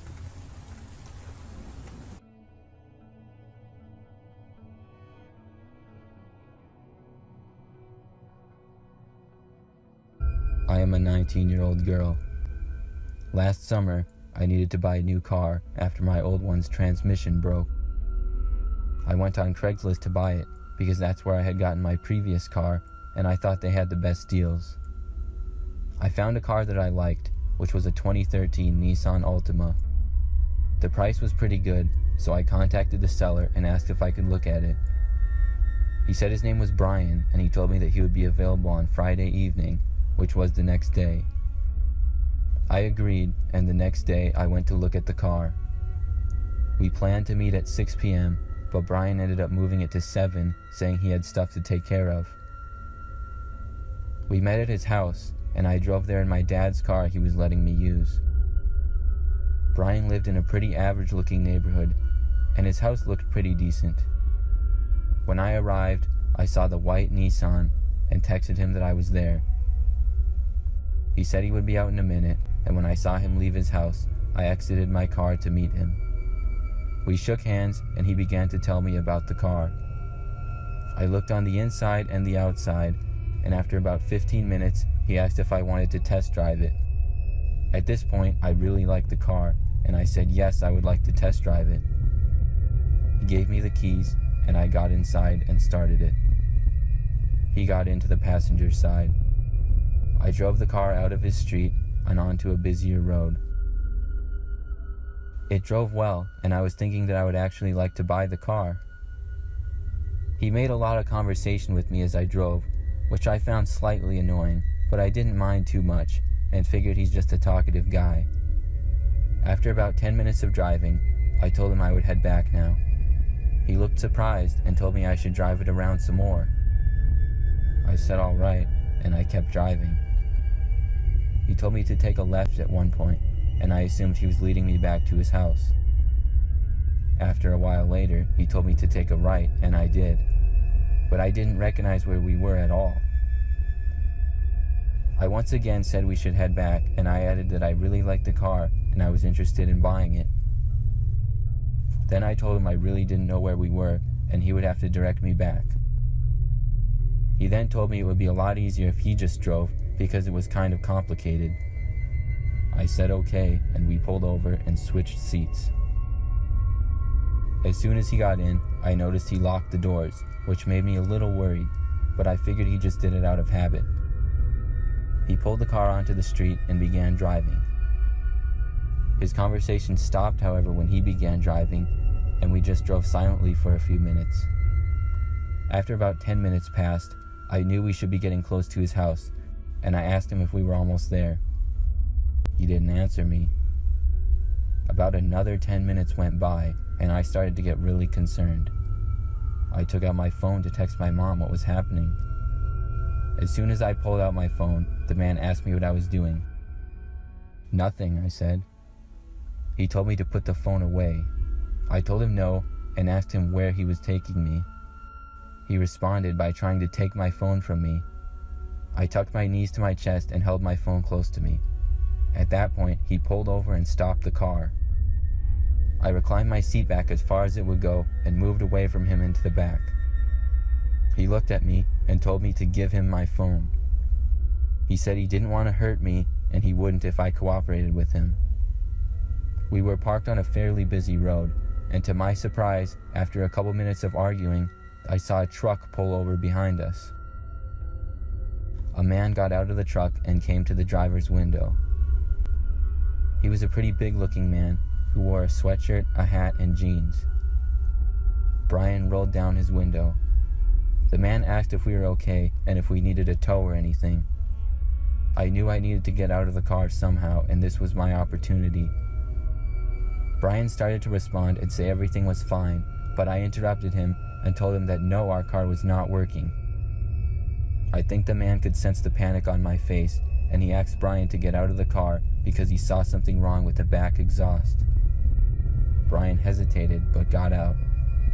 I didn't waste any time and unlocked the doors and ran out.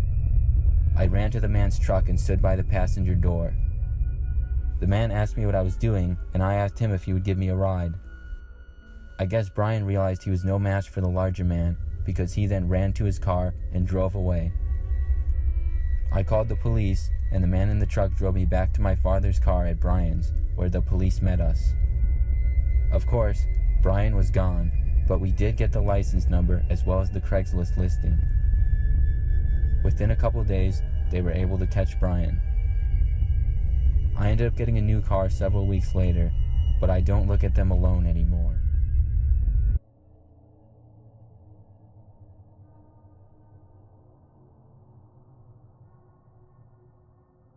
I have been using Craigslist for years. I've used it for anything from buying and selling items to looking for jobs and getting free stuff. I have never once had a bad experience. That is until last week. I was looking for somebody to help me move because I was changing apartments. It was only about a 2-hour move, but I still needed help because of all of my furniture. I found a really good deal, which was a couple of guys that had a truck and said they could move your stuff anywhere for a flat fee depending on the length of the move. I contacted them and they got back fairly quickly with the rates. I was happy with it, and we made the agreement that they would come on the day of the move to help me. When my moving day came, I packed up all my stuff in boxes aside from my large furniture and waited for them to show up. They came right on time and in an old beat-up truck. It had no logo on it or anything, but I didn't care as long as they got the job done. It was 2 guys named Dan and Tom. They introduced themselves to me and we got to work. They weren't the friendliest, but they seemed like decent guys and they had everything in the truck within 30 minutes. I put some things into my car as well, and we drove separately to my new apartment. Once we got there, they got everything unloaded to my new place and as far as I was concerned, it was a job well done. But when I went to my car to get the last of my stuff, I came inside to see Tom looking through one of my boxes. As soon as I saw him, he stopped as if he didn't want me to see. I asked him what he was doing, and he told me in a nervous voice that the box looked like it was too weak and it was going to collapse. At that point, these guys were starting to sketch me out, so I decided to let them know that they could leave now. I had paid them earlier through an app, and I told them that the job was done and they could go. They said bye to me, shook my hand, and left. Then I started the long job of unpacking. I got a lot done, but still had some boxes to go through. When it got to be about 11 o'clock at night, I got very sleepy. I decided to go to bed, and I slept like a baby after the long day. I woke up a few hours later, in the middle of the night, to hear some noises inside my apartment. It was pitch black, and my eyes needed to adjust, but I thought I saw one of the boxes outside my room moving. At first, I thought it might have been a mouse, and I was thinking about going back to sleep. But then I thought I heard a man's voice speaking quietly. I didn't know what to do, if I should pretend to be sleeping or if I should confront whoever was out there. I wanted to call the police, but I didn't want the man outside my room to hear me. Then everything went quiet. I waited for a couple of minutes, and then I sat up in my bed and looked out my doorway. But what I saw when I did was the face of Dan, who was one of the movers, peek around the corner and look directly at me. Then his face disappeared. I didn't know what to do, so I screamed that I was calling the police and that I had a gun. I really didn't have one, but I just wanted to scare them off. It ended up working, and I heard loud footsteps and the men leaving. I called the police, and I also went to Craigslist to get screenshots of their ad.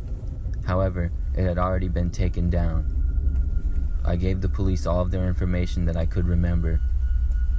Who knows if Dan and Tom were their actual names or not. It turns out when they were in my house, one of them unlocked a window and opened it slightly enough that it wasn't noticeable, but that they could sneak in through. I'm going to be careful when using Craigslist from now on, so nothing like this ever happens again.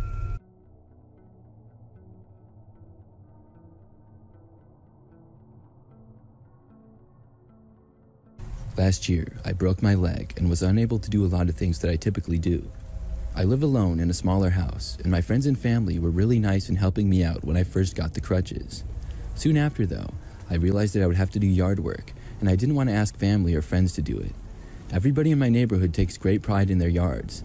The lawns are all very green and trimmed often. There's generally nice flowers in most as well. I have a typical garden, just some basic flowers by the house, and then most of my front yard is just grass that I cut weekly. I decided to go on Craigslist to find somebody to keep up my yard for a few weeks until I would be able to again. There was only 3 weeks until I would be able to do yard work, and I didn't want to hire a company because I knew that would be really expensive. I found an ad on Craigslist that said, "Male, just graduated from high school, looking to earn money doing odd jobs during summer." He even listed yard work in the ad, and I figured this would be a good person to go with. I contacted the kid, whose name was Michael. He responded saying that he was excited to have a job for a few weeks, and I told him he would come over once a week. The job would be cutting the grass and watering the flowers, also cutting down weeds if there were any, and picking up sticks in the yard. Probably would only take an hour or two each week. The next week, Michael arrived at my house, and I went outside to greet him. Right away, though, things seemed strange. Michael did not appear to be in high school at all. He had a full beard for starters, and I know some high schoolers can grow full beards, but he just didn't look 18 or 19, more like 29 or 30. Right away, I said to Michael that I thought he said he had just graduated high school. He looked confused for a moment, and then said that he looks a little older than he actually is. He admitted that he hadn't just graduated, but claimed he forgot to change his ad for a few years. More like 10 years, I thought. Still, he looked capable of doing the work, and he was already here, so I gave him the information that he needed, and he started working. I went inside and went over some work stuff. I was working part-time at home and part-time in the office at the time. Occasionally, I would glance out the window to see what Michael was doing. The first day went pretty well. He did all of the maintenance work in about an hour, and then I paid him and he left. The next week was a bit different. There was the same amount of work to be done, if not less, but he was there for almost 3 hours. I wasn't quite sure why he took so long, because I wasn't paying him by the hour. But finally, he finished, I paid him, and he left. The next week, which was the last one, he was there for a lengthy amount of time again, and this time, I noticed him poking around some of the windows and areas of my house from the outside. I really didn't know what he was doing. Cleaning the windows was not part of the job. That's seemingly what he was doing though. I was careful not to let him notice me when I watched him work, but seeing this was a little confusing. At last, he was done, and I paid him for the final time, and he left. I was glad to be done working with Michael. He was a little strange and definitely misrepresented himself. But that same night, at about midnight, I was still awake and on my phone in my bedroom. I'm a bit of a night owl, and I frequently stay up past midnight. I heard the sound of a window opening at the opposite end of my house. Immediately, I knew what was happening.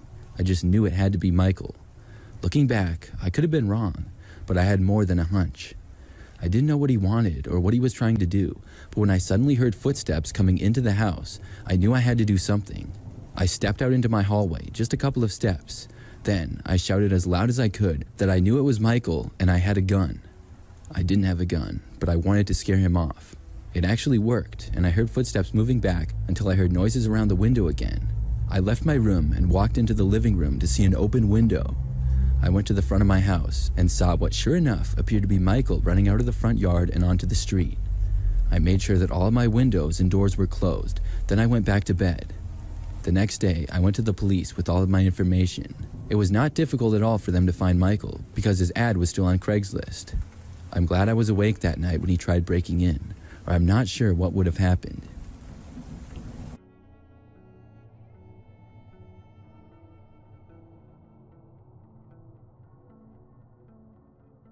Just a couple of weeks ago, I was looking to earn some quick cash.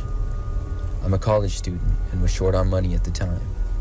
Because I would be going back home when the semester ended, I felt as though I couldn't get a traditional job at a store or something like that, because I would only end up quitting after like a month.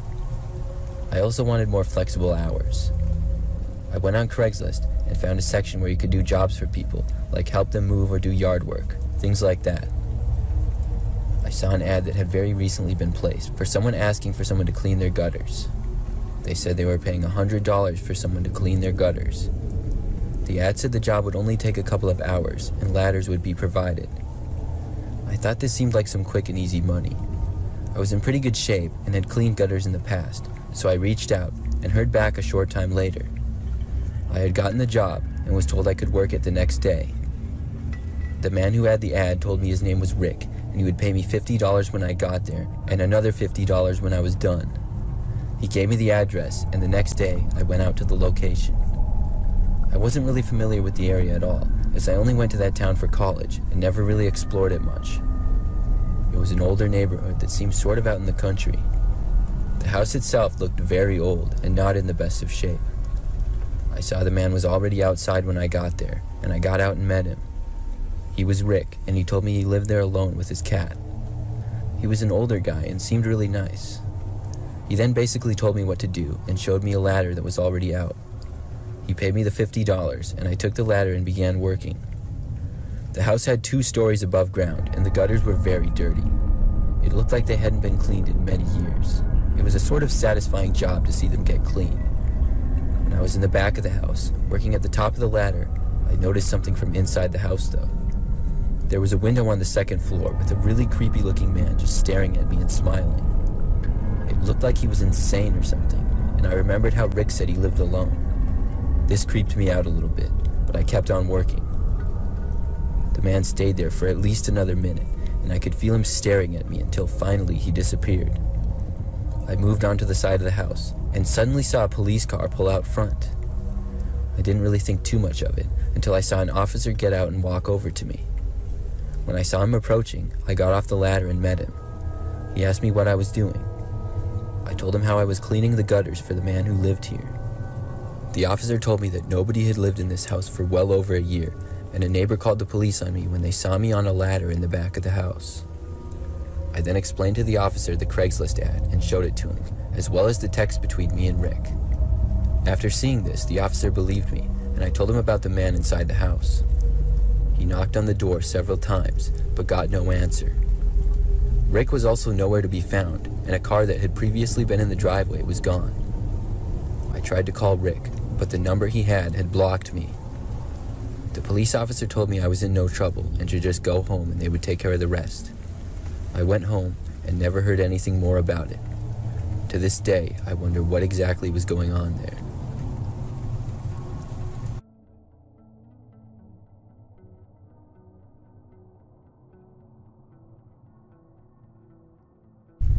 A few years ago, I was a girl in my freshman year of high school. I wanted to make some extra money aside from my job of babysitting, so I looked on Craigslist for jobs. I found a job for cleaning houses, and it seemed like the best one for me because it was something that I could do and it didn't require me to be 16 because I was just 14 years old at the time. I responded to the ad, and a man who said his name was Joe got back to me. He asked me a little bit about myself, and after answering his questions, he said I could have the job. I was pretty excited to be earning the extra money, and a couple of days later, I started. The man gave me an address, and my mother dropped me off there. It was a pretty normal-looking house in a normal neighborhood, but when I got to the front door, it had a sign on it that said, "Go around back." I went to the back to see a man who I assumed was Joe. He came up and introduced himself to me. Then he told me that this was not the house I would be cleaning, and we walked about 3 blocks until we arrived at another house. This seemed kind of weird to me, but I just shrugged it off. He invited me inside and then started giving me instructions on what to clean. After he was done explaining things to me, he said he would be in his office and went downstairs. I cleaned for a little while and everything was going well. I wanted to open a window to get some fresh air, but when I tried, the window was locked. Then I tried another one and that was locked as well. I cleaned a little bit more, but I still wanted some fresh air, so I decided to step outside for a minute. But when I tried the front door, it seemed to be locked from the outside. Joe's office was downstairs, so I knocked on the door to the basement, but there was no answer. I tried the door and it was locked. I started to feel uncomfortable and thinking of all the possibilities that could be happening of why Joe kept the doors and windows locked. I tried my best not to think about it, but I couldn't get the bad thoughts out of my head. I didn't even care about the job anymore. I just wanted to leave at this point. I walked all around the house trying to find an exit. The back door was also locked. I kept looking. I looked at one of the larger windows, but then I saw something. When I got closer, I could see that there was a tiny camera pointed at me. Then I heard the basement door open. Joe started calling my name. He asked me what I was doing. I couldn't find a place to hide quickly, so I decided to play dumb. I walked back over to Joe and said that I was just cleaning. He said in a nervous voice that it didn't seem like I was. He began to walk a little closer to me, and then he said I needed to come with him. As soon as he said that, I ran past him as fast as I could and into his basement. I shut the door and locked it. Then I ran downstairs. What I saw down there was 2 computer monitors on a desk with camera angles displaying every room in the house, including the bathroom. Then I heard a key turning the lock to the basement door. I ran to a bathroom downstairs and locked that door and called the police. I heard Joe coming down the stairs. It didn't take long before he got to the bathroom. He started pounding on the door. Luckily for me, he did not seem to have a key to this room, but I knew he would probably be capable of busting down the door. There was a window leading to outside at the top of the bathroom, so I stood on top of the toilet and tried to open it. This one was not locked. I climbed out of it as I heard Joe continuing to pound on the bathroom door. I got out and ran as fast as I could to a neighbor's house and banged on their door. An old lady answered and let me in when she saw how I was in a panic. We waited there for the police to show up, but unfortunately when they did, Joe was gone. I showed the Craigslist ad to the police and the text messages with Joe. They were able to track him down and catch him about a week later. I feel very lucky that I was able to escape his house.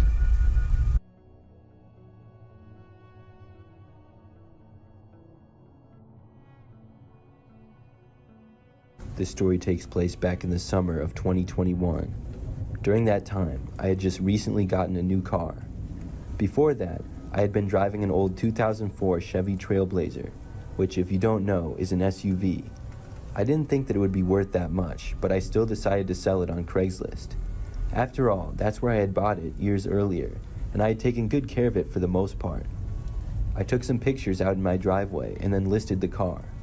It ran pretty well and was very reliable, so I knew that somebody would be interested. I listed it for $2,000 and waited. I wasn't in that much of a rush to sell it, and it took about 2 days before I got the first response to the ad. The response was someone asking if the car was still for sale. I said yes, and they texted back asking if they could take a look at it. We then arranged a meeting after the person got off work the following day. I asked for their name, and he said his name was Barry. He said that he got off of work at 8 p.m. I suggested that we meet in the parking lot of a nearby Walmart because it was a really big lot. It would also be in a public area because I didn't want a random person showing up at my house. Barry agreed, and the very next day, I drove out to the Walmart, which was like 5 minutes away from my house.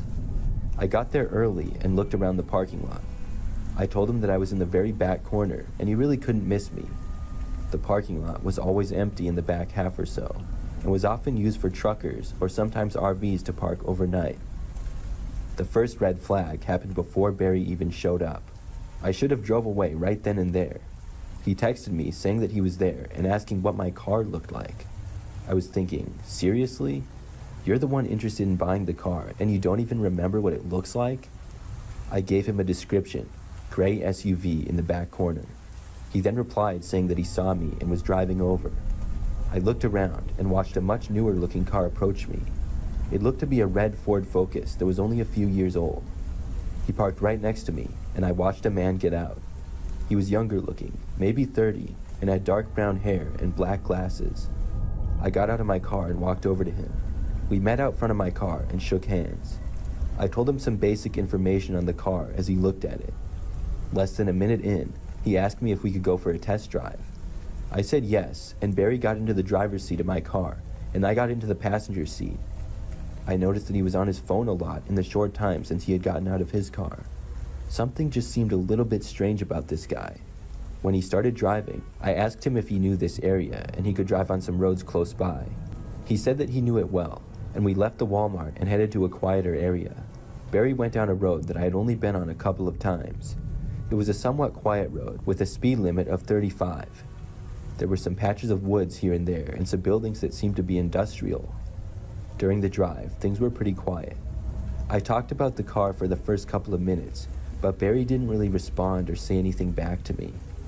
I remember him looking at his phone once while driving, and I told him that he shouldn't do that.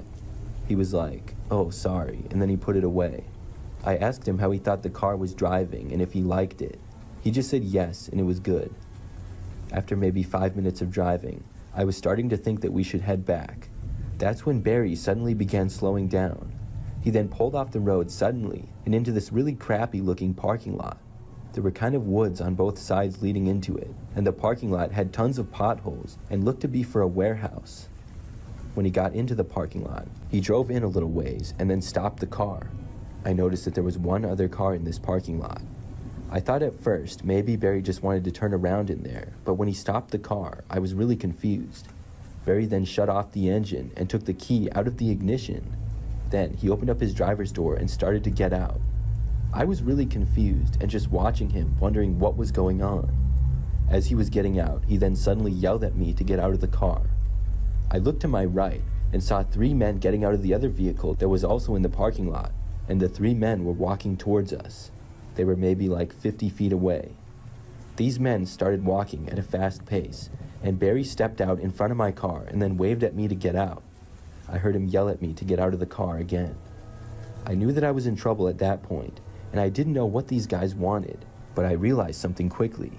My car had 2 keys for it, and I had brought the spare just in case I would have sold it that night. It was in my pocket. After Barry saw that I was not getting out of the car, he started walking over to my passenger's door. I figured that he was going to try to force me out. Meanwhile, the other 3 men were now only about 20 feet away. I reached in my pocket and felt on the key for the lock button for the doors. I pushed it, and when Barry got closer, I moved over into the driver's seat of the car. He reached the door and tried opening it, but it was locked. In that moment, I quickly put my spare key into the ignition and started the engine. Barry had the other key still and would be able to unlock it if he got it. When the car started, I saw him reaching into his pocket and saw the other men start running. As soon as the car was started up though, I put it into drive and slammed my foot on the gas. The car jerked away from everyone, and they gave chase on foot for a short time before I sped away. I then made a quick U-turn as the men were now running for their vehicle. I drove out of that pothole-filled parking lot as fast as I could and then back onto the road. I took the very first turn that I saw from that road, and the men were not able to reach me in their car on time. I didn't see them behind me and was able to get away. I went straight back to my house, and when I made it back home, called the police and reported the whole thing. I told them about the car at Walmart that Barry had left and gave as much information as I could. I later found out that the car Barry used to get to Walmart was found still there and came back as stolen. I'm not sure if Barry and those other guys were ever found. I know that I'm just really glad that I had the spare key with me and was able to get away from them.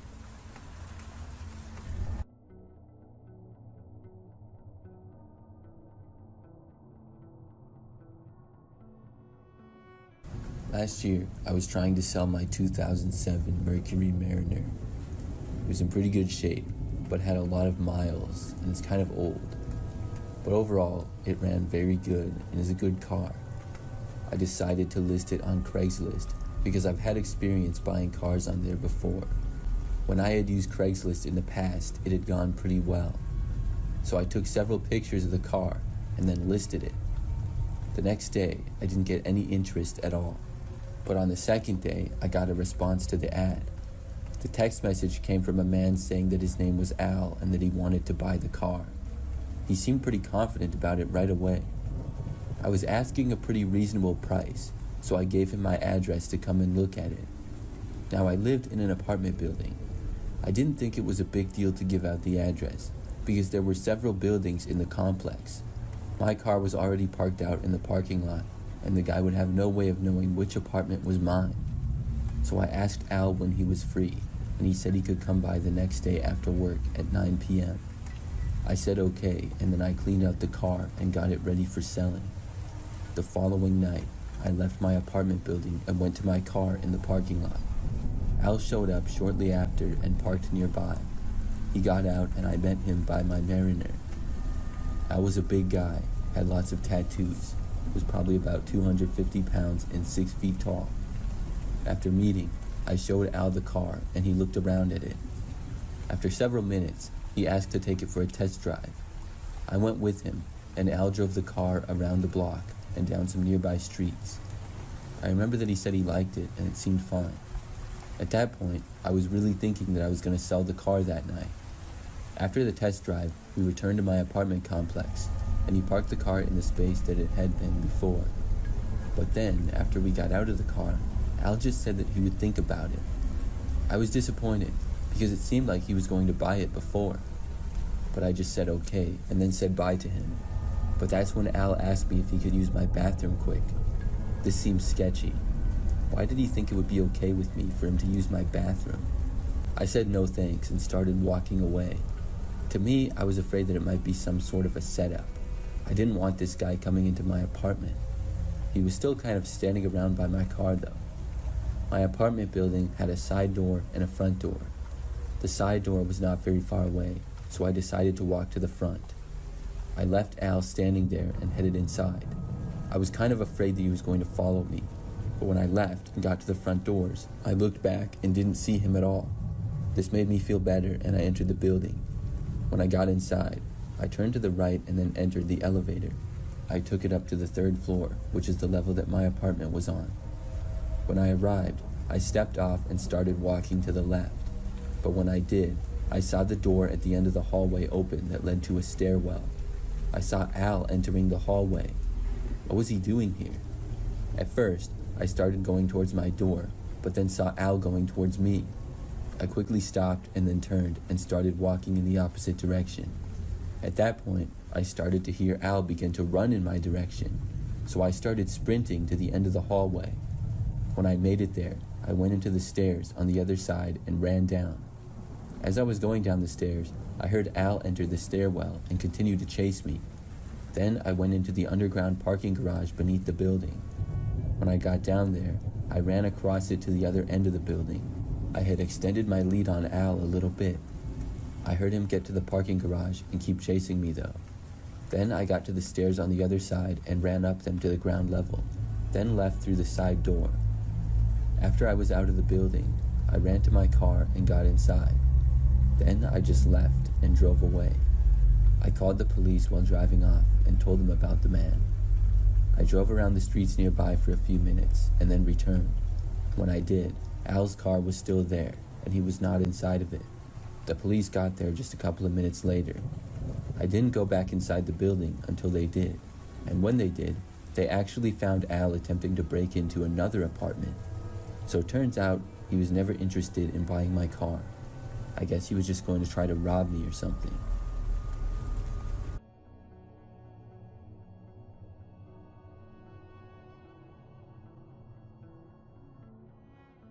A while back, I got a new car and decided to sell my old one on Craigslist.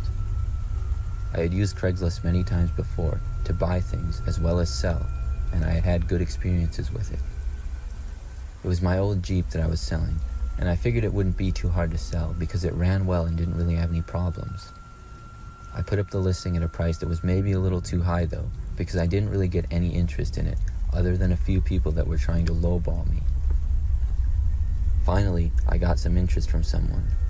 We arranged a time for them to come and look at it. I decided to make the meeting place a local grocery store. The grocery store was by my house and had a really large parking lot that was usually always open at the back. When the time came, we both met there, and I saw a man get out of an old-looking car and come over to me. He shook my hand and said his name was George. He seemed to be a pretty average-looking guy. I told him a few things about the car, and he started to look at it. He didn't really seem all that interested in it, though. He then asked me to take it for a test drive. I told him sure, but I would go along with him. I got in the passenger side, and he got in the driver's seat. He pulled out of the grocery store parking lot and drove down the road. It was a mainly residential area with some wild land as well, so the roads weren't too busy. He drove up north a little while, and then suddenly turned left on a road that appeared to be dirt. I didn't know why exactly he was turning here, and at this point it seemed a little strange, so I asked the man if he knew where he was going. He didn't reply to me though. I got a little bit concerned, but the man then pulled the car over to the side of the dirt road that we were on. It was surrounded by a field to the left and a woods to the right. The man then got out and slowly walked into the woods. I called after him, but it only seemed to make him go faster. I was pretty alarmed with what I was seeing. Why was the man going into the woods? I was a little concerned, so I shut the doors and locked it. I waited there for a while and called his number on his phone, but the call was immediately declined. I was pretty creeped out, so I decided to call the police and tell them the situation. I then drove back to the grocery store parking lot, which was only a couple of minutes away. When I got there, the man's car was gone. I was really surprised by what happened, and to this day, I really don't know how to explain it.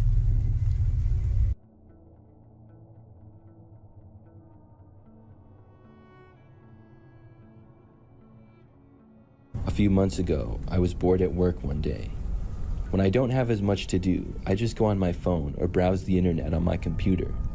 Sometimes I go on Craigslist and look at cars or other things for sale just for fun. So one day, I had about an hour until I got off of work and had nothing more to do. I went on Craigslist and then noticed the missed connections section. I clicked on it just for fun because I thought it might be amusing to read. This is a section on Craigslist where people will post about if they saw somebody and maybe had a conversation with them in public or something.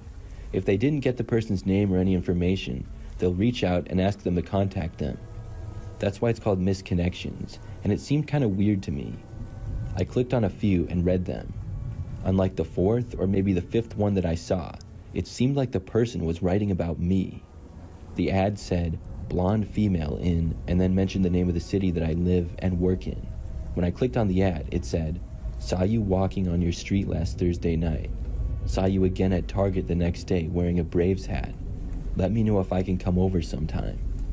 This really shocked me, because not only had I gone for a walk in my neighborhood Thursday night, but I had been at the Target as well, and I was wearing a Braves hat at Target. It made me a little bit suspicious, the fact that the person had seen me in 2 different places. Were they stalking me? That's what was going through my head immediately. But maybe it was just somebody who lived in my neighborhood, and it was a coincidence. They were definitely describing me. I knew that for a fact, but I decided not to answer the ad.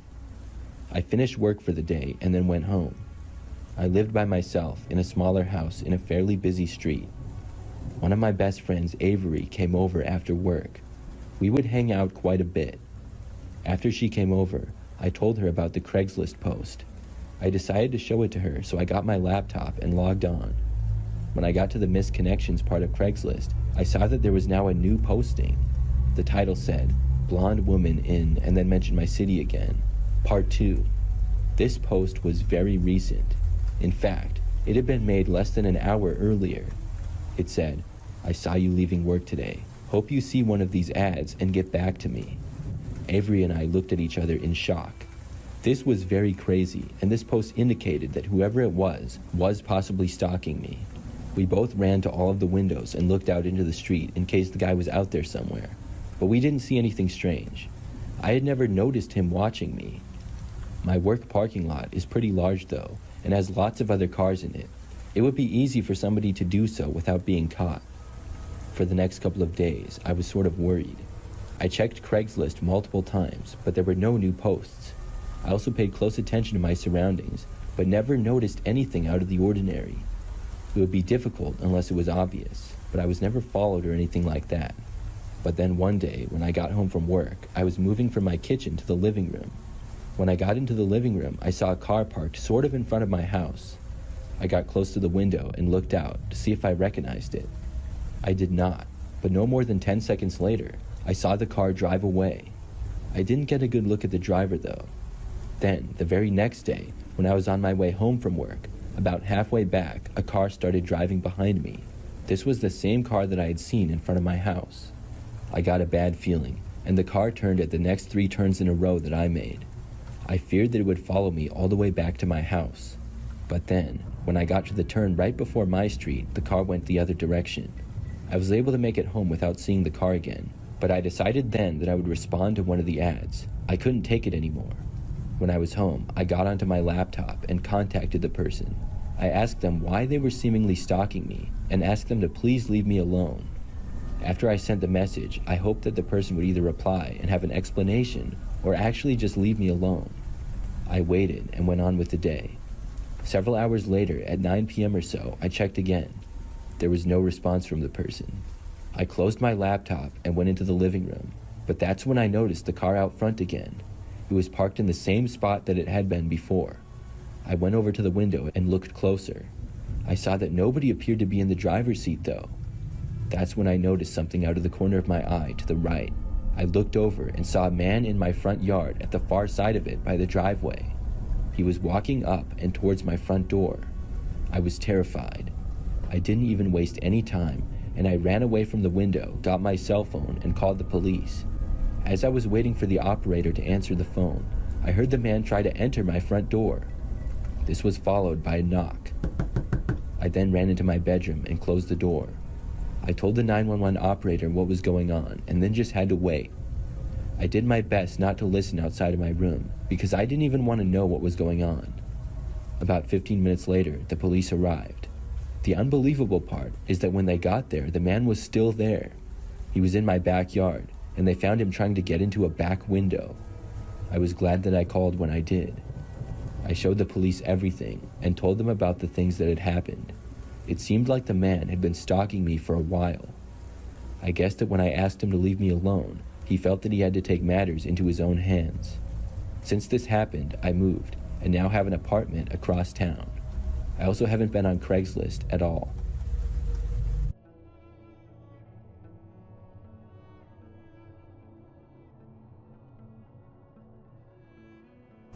Back when I was moving several years ago, I got rid of a lot of old furniture. There were many things that I didn't need or want anymore from the house that I'd been living in. That house was just a rental, and I had finally bought a home. My rental house had 1 story and a basement, and there were 2 bedrooms and 2 bathrooms. When I was living in the rental, a lot of the furniture that I got was just cheap stuff. I would either get it for free or used, or just cheap at any old store. Some stuff I did keep, but a lot of it I just wanted to get rid of. I was actually able to sell a few things. With the things left over that I didn't sell, I decided to just list on Craigslist for free. I needed it gone, and I needed it gone fast. Most of the things were not all that nice. There was a dresser, a couple of old lamps, a table, and some chairs. After I made the listing, 2 or 3 days went by with really nothing. Then, finally, somebody contacted me saying that they would like the furniture. I was really happy that somebody was going to come and take it off my hands. I gave them my address and said they could come by to pick it up. I told the person they might need a truck or a larger vehicle for all of it, and the person responded saying that they did. We agreed for them to come the next day in the afternoon.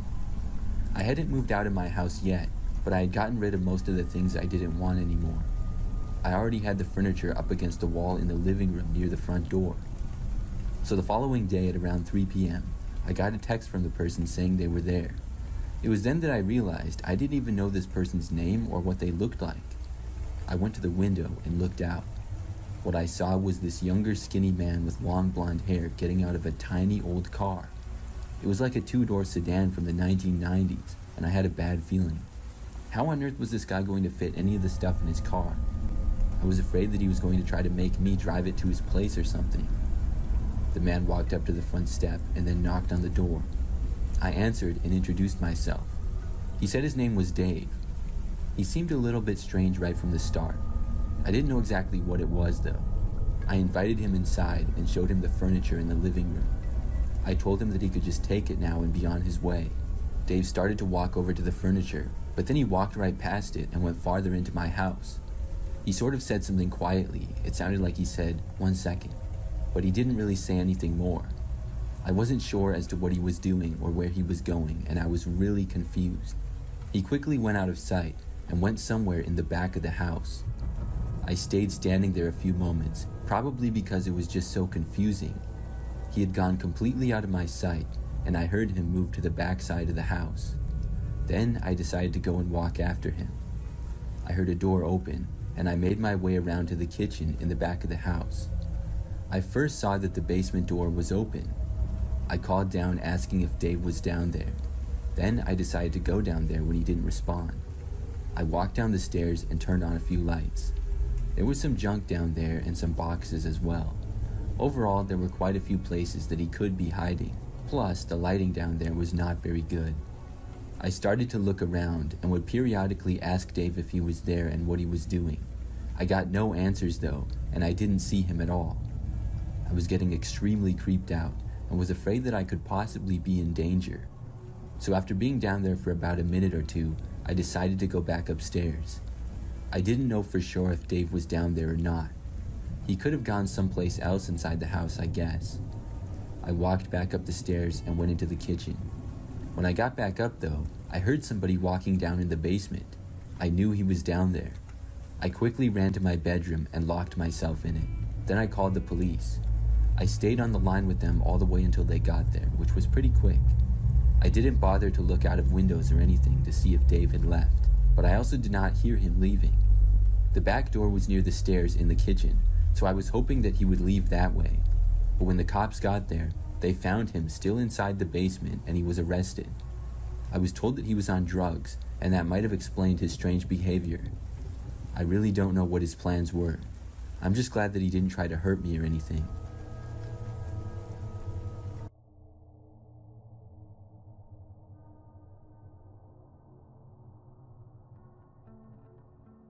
In fall of 2018, I went to Southern California to help my sister move from one apartment to another.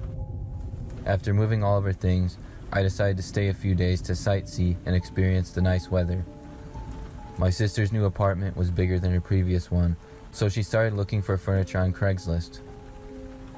I joined her in the search, and I was able to find a nice little table that would go perfectly in her new place. It seemed like a pretty good deal. I showed my sister, and she liked it a lot. I contacted the seller, and we agreed to meet the next day to buy the table. The seller was a man named Brian. He said he lived with his wife, and he seemed like a nice guy through our texts. My sister had to work the next day, so she gave me the cash, and I went to pick it up for her. I drove to Brian's house and arrived at 6 p.m., which was our meeting time. He lived in a pretty nice little neighborhood. The houses had a lot of character and were fairly close to each other. Brian's house was on the end. He had tall bushes all around his yard like a fence. I thought it looked pretty cool, and I texted him that I was there. He said he had the table in the garage and I could just walk right up and meet him in there. I got out of my car and walked up to his driveway. The driveway was very unique, as it went down like a hill and curved around the corner to his garage, which was connected to the back of his house and almost behind it. It was a 2-car garage, and I saw that it was open. I walked into the garage, but I didn't see Brian. It was a dimly lit garage, but it looked pretty typical, with some paint containers, spare tires, and things like that along the sides. There were no cars in the garage, however. I saw that the table was next to a door leading to his house. I started to walk up to the door to knock on it for Brian. As I approached the house door, I heard the garage door shut behind me. As soon as the door shut, all of the lights went out. The garage turned pitch black and I couldn't see a thing. Now I had a bad feeling about this. I felt my way to the door and turned the knob, but it was locked. I texted Brian asking what was going on, but the number had blocked me. I knew I was in danger and I needed to get out of there. I used the flashlight on my phone to look around the garage and felt my way to the garage door. I then tried to see if I could find a handle on it anywhere, but I couldn't find one. I started to bang on the door and kick at it. I was hoping I could either break it down or a neighbor would hear the noise and come. The door to the house then swung open. I looked over to see a man enter the garage.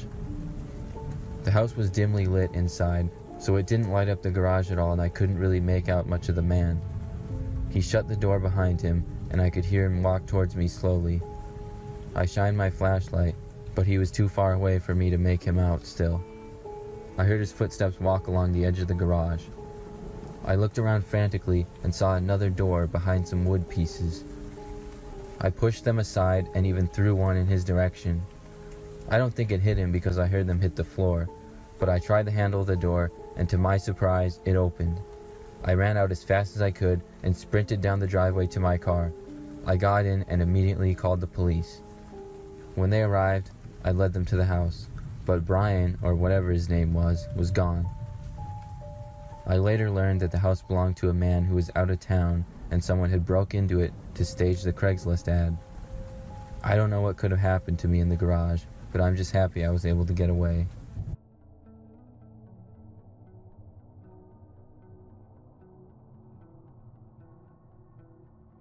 A couple of years ago, I was looking to buy a used car on Craigslist. I didn't have a whole lot of money, so I knew the options that I was looking at were most likely a beater. I didn't really care though. As long as the car ran well and was reliable, I would be happy with it.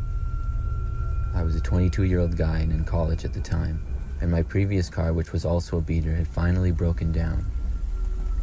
After browsing for several days and borrowing one of my parents' cars in the meantime, I found an ad for something on Craigslist that seemed pretty good. It was a 2004 Chevy Impala, selling for a pretty cheap price, and according to the listing, it ran great. It looked slightly dirty in the picture, but I thought it was worth looking at, so I contacted the seller and asked them if I could take a look. The seller said his name was Dave, and replied that sure I could come by later at about 6. He then asked if that worked for me. I said it did, and then he sent me the address. When the time came, I put the address into my phone and drove to the location. It was roughly 30 minutes away from my house. The area looked sort of rough, and the address was at the end of a street. I saw a house with a driveway that was completely empty, and I texted Dave that I was there, but I didn't see the car. He replied to me that the car was in the back and told me to come around. This seemed a little odd, but I told myself to man up and go look at it. I got out of the car and walked into the front yard of the house. The grass was rather long and overgrown, and it had several trees with branches that had fallen over all over the place in the yard. When I got around the house to the back, I saw a man with grayish hair and a t-shirt who waved at me. I could see the car was there in the backyard up against an old shed, and after looking at it in person, it looked like it hadn't been driven in years. The man told me I was in luck because he was thinking of dropping the price.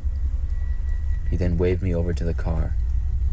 He told me to get in and see how it felt for me to sit inside of it, so I walked over to the car and noticed that there were blankets covering the back windows. They were draped over them from the inside, but were sticking out at the tops of the windows a little bit. I had a bad feeling, and as I got towards the driver's door, I was sure I could sense someone moving in the back seat of the car. At that point, I backed away. I could see some surprise in Dave's eyes as he looked at me.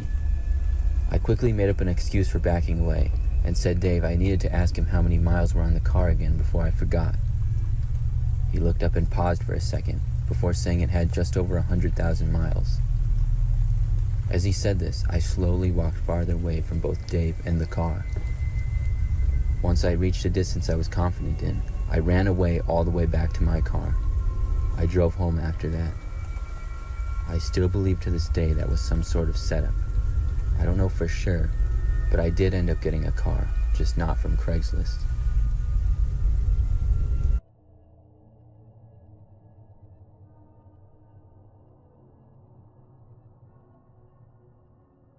Something really strange happened a couple of months ago. It all started one seemingly average night. I live with my wife in a house that's in a pretty typical neighborhood. Normally, things are quiet around here as well. So we went to bed and were sleeping, when suddenly I was awoken in the middle of the night. I heard a knocking on the front door to our house. I looked at the clock, and it was nearly 2 in the morning. Obviously, I was very confused. My wife woke up to the noises as well. After I heard the knocking again, I got out of bed and I told my wife that I was going to go and see what it was. After walking into the entry of the house, I looked out of a window and saw this random guy standing there. I really had no idea who he was. The man seemed pretty average looking for the most part. Now, looking back, this may not have been the best idea, but I decided to answer the door. I opened it up and I saw the guy standing there right in front of me. I asked him who he was and what on earth he was doing at my house at 2 o'clock in the morning. The man then responded by saying he was there from Craigslist. I was very confused because I don't even use Craigslist. He claimed that he was there to buy a TV. Well, we did not have a TV for sale either. I told him that he must be at the wrong address. The guy asked me if my name was Randy, and my name is Randy. So that kind of creeped me out a little bit. He took out his phone and showed me some text messages. The person he was texting with gave an address which was my correct address. Another text said come at about 2 a.m. This was very strange. I told the guy that I didn't know who he was texting with, but it definitely was not me. I said I had no TV for sale and somebody must be pretending to be me. The man then asked if he could come inside anyways. I said no, and I told the guy that he needed to figure out who was behind that, and I made it clear to him that I was not selling anything. Then I closed the door on him and locked it. I watched out the window and made sure that the guy left, and thankfully he did. I went back to our bedroom and I told my wife about the strange encounter. She also had no idea what that could be about either. Since then, nothing else like that has happened. It's really weird though, and I've not figured out who was behind it. I mean, why would anybody arrange to meet at 2 o'clock in the morning to buy something? That seems really odd. I think maybe the guy made those texts himself. Possibly he was going to try to break in, or see if I was gullible enough to let him in the house. I really don't know. I'm just hoping that nothing like that happens again.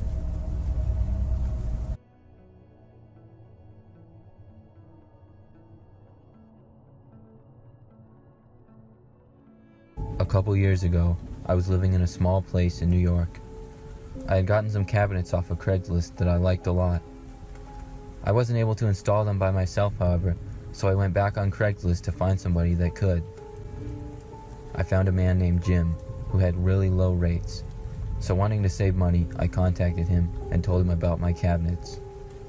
He responded quickly, saying he could do it. We arranged for him to come over and install the cabinets the next day. It was a Saturday when he came, and it was about 10 o'clock in the morning. Right off the bat, he gave me the creeps. We spoke briefly about the job, and he just seemed a little bit off.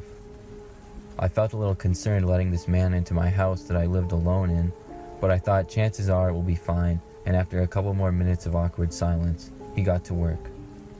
It was a pretty easy job for someone with experience, and he seemed to have no problem with it. I went into another room to go on my computer, but he kept asking me to come back and watch. I thought that was kind of strange. He would always pause and look over at me for a second, and then go back to work. I told myself I was just being paranoid, and I tried to ignore my uneasy feelings. At one point, I went back into the other room on my computer, and I heard him stop working, and then I saw his head come from around the corner just to look at me. I was getting really tired of it. Finally, when he was done, I paid him the money and told him to have a good day. He insisted on hugging me before walking out the door. I was so glad he was finally gone and told some friends about the experience. I was able to laugh it off as just another creepy guy. The rest of the day was good, and after watching a movie on TV, I started to drift off to sleep. I was very relaxed until I thought I heard the noise of my back door open slowly. I knew I wasn't hearing things, but I muted the TV to listen closer. It was definitely my back door, and when it stopped, I scrambled out of bed and walked to my bedroom doorway and looked out. I saw the man from earlier walking around the corner. Our eyes locked for a split second, and I quickly slammed my door shut and locked it. I heard him walk right up to the door and try the knob. I screamed at him that I was calling the police and ran to my nightstand to grab my phone. I dialed 911 and started telling them what was going on. They told me to stay on the line until the police arrived. The man started banging on the door trying to break it. He banged for about a minute and then it went quiet. I heard him walk away. But not even 30 seconds later, I heard him again. He came right back to the door and started jiggling the handle a lot, and then he started banging again. It started to look like the door was about to break off the hinges. I thought about jumping out the window or hiding in my closet. Just when I didn't think I could take any more, I heard sirens from outside. A couple seconds later, I heard someone shout police, and then the man started yelling.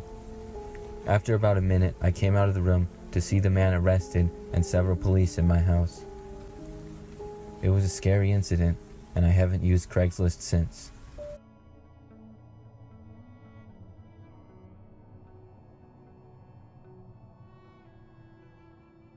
As my freshman year in high school was arriving, I was an ignorant 14-year-old dreaming of having my own TV in my bedroom.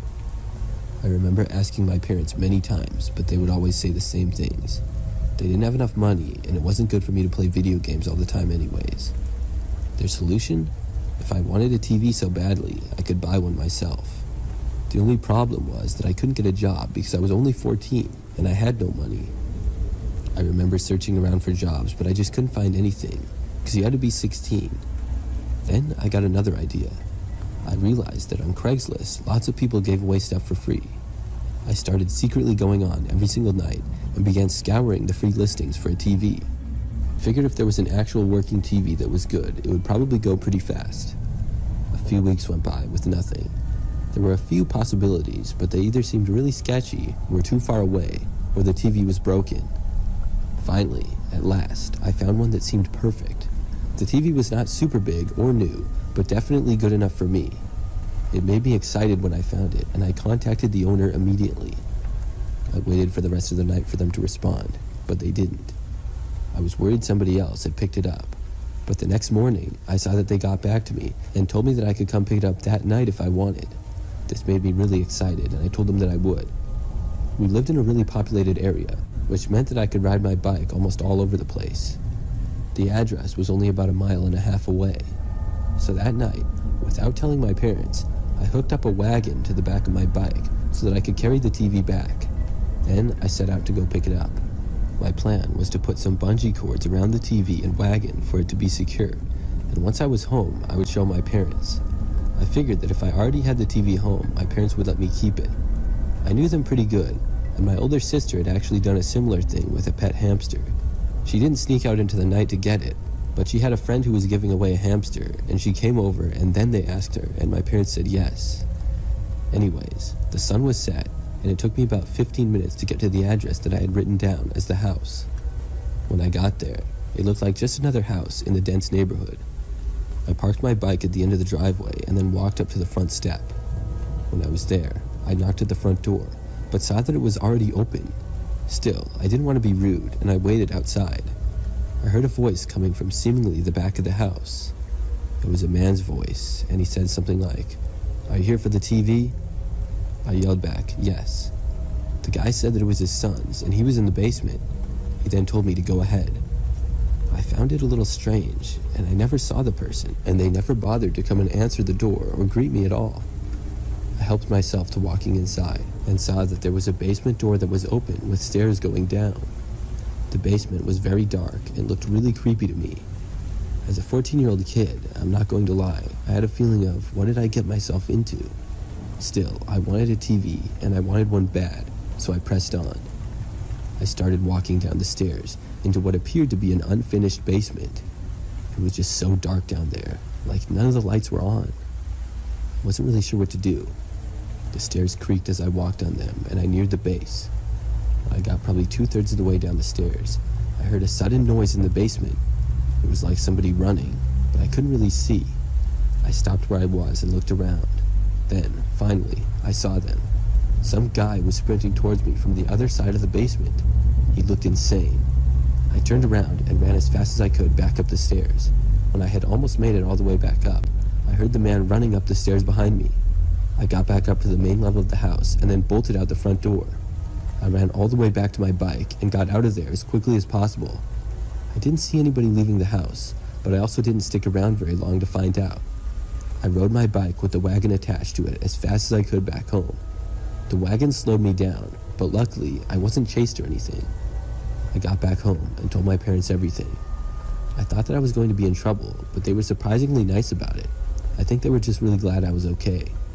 They went on to find the listing and reported it, and I think that they reported it to the police as well.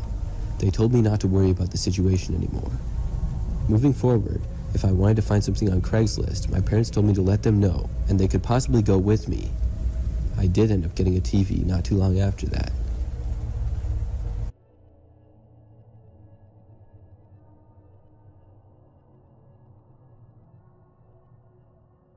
When I was in college, like most people, I didn't have a whole lot of money. During the summertime, I would work a job, and at college, I did have an on-campus job as well. But I didn't get that many hours or that much money for it. I didn't have the time for a normal or even part-time job while I was at school. I had quite a bit of homework, and school was difficult for me, so I would spend a lot of extra time studying. But during my junior year, I really wanted some more money. I decided to go on Craigslist and look for some fast jobs that I could do. I went on one day and looked under the general labor section. These would be good jobs for me, because I was a pretty fit 21-year-old guy.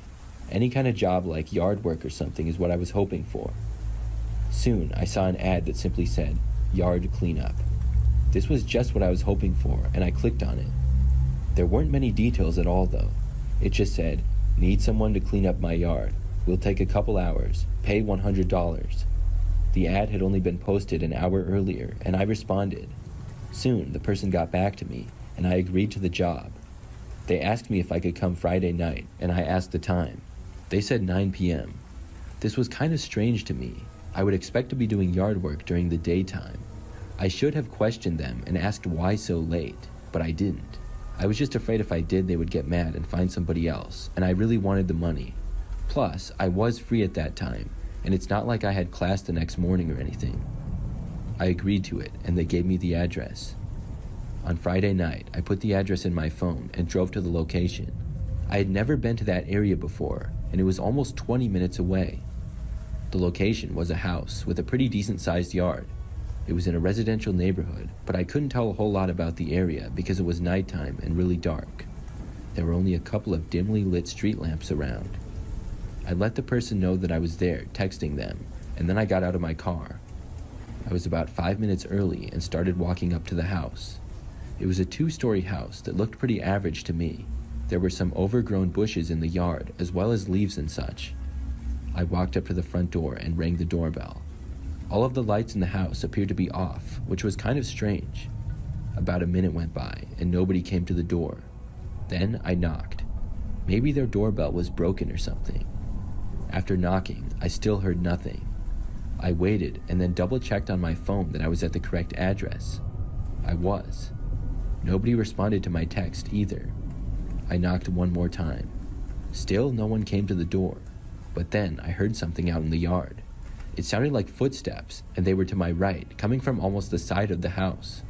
I looked over, but it was very dark, and there was also a tree in the way of my view, so I couldn't see anything. I took a couple of steps back to look. The footsteps were a ways away, but clearly in the yard of the property that I was at. When I moved back, the footsteps stopped.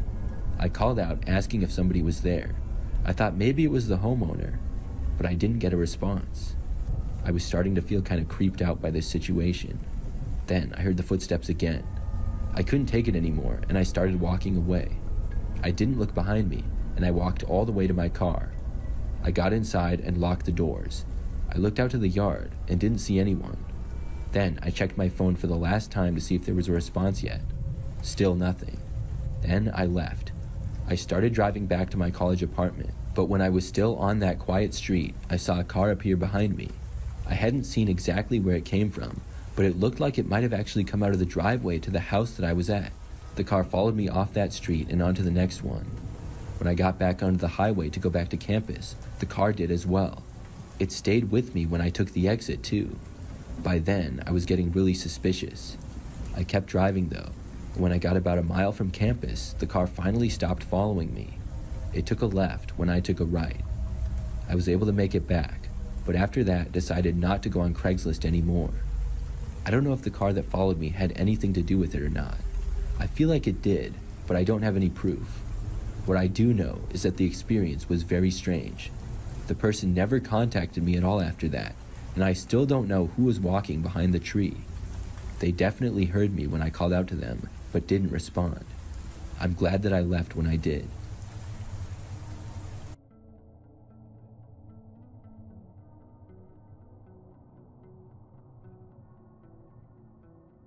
Last summer, I was in the market for a lawnmower because mine broke down. I looked for a new one on Craigslist because I had used it in the past, and I knew it would be much cheaper than purchasing a new one from the store. I looked for several days before a listing showed up that seemed almost too good to be true.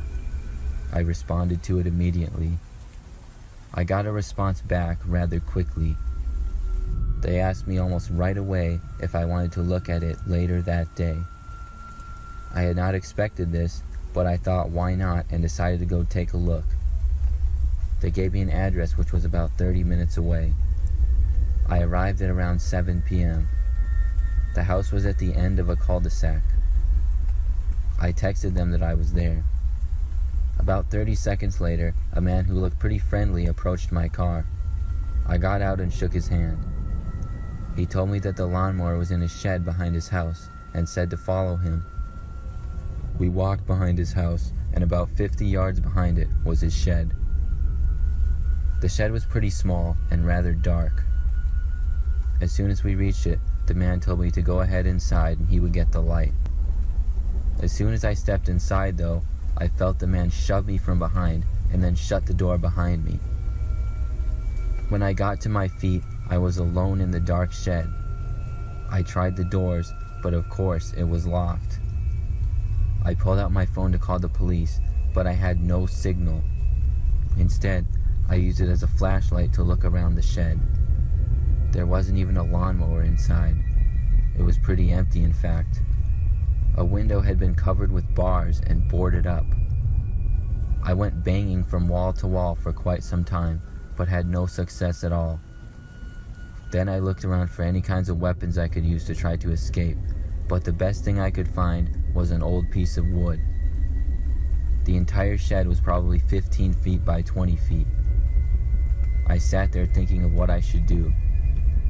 I remained in there for about an hour before I heard footsteps coming to the shed. I knew this would be my best chance to try to escape. I got ready for the doors to open. As soon as they did, I saw the man from before walking in. I wasted no time in charging him and hitting him in the face with my old piece of wood that I had found. Then I pushed the man over and ran as fast as I could past him. As I was running, I had reached his house when I heard a gunshot.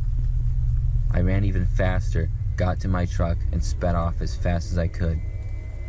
I had no idea that the man was armed.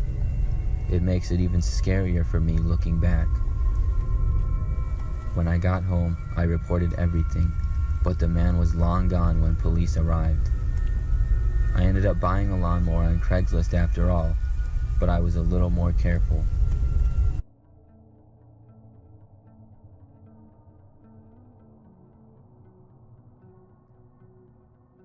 Recently, I decided to sell my laptop because I got one with more memory capacity. It was a pretty nice laptop, and I was selling it for $400.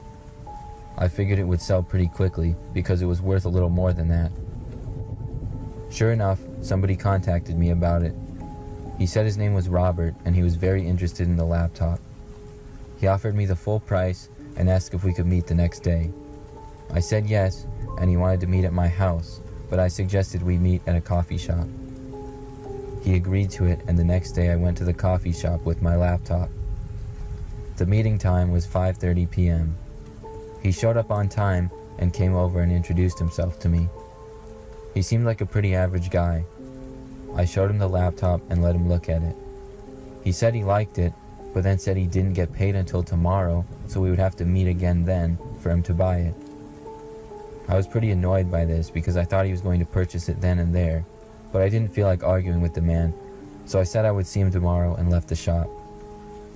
I was a little frustrated, and after thinking about it, I figured he probably wouldn't even buy it the next day. I thought about putting the ad back up, but then I decided to give him another chance, and I drove home. It was about a 10-minute drive back to my house, and when I was almost home, I noticed the same car had been behind me the entire drive. I turned off onto my street, and the car continued to follow. As I pulled into my driveway, the car kept driving down the street, but I didn't recognize it as a neighbor's. I went inside. About 30 minutes later, I noticed the car was parked on the side of the street across from my house. I started to feel concerned. I looked closer to see if I could see who was in the car, and when I did, I saw it was the man from Craigslist looking at me. He then drove off. I tried calling him, but the number had blocked me. I never heard from him or saw him again. I don't know why he followed me home, if he was planning to rob me or whatever, but I just hope I never see him again.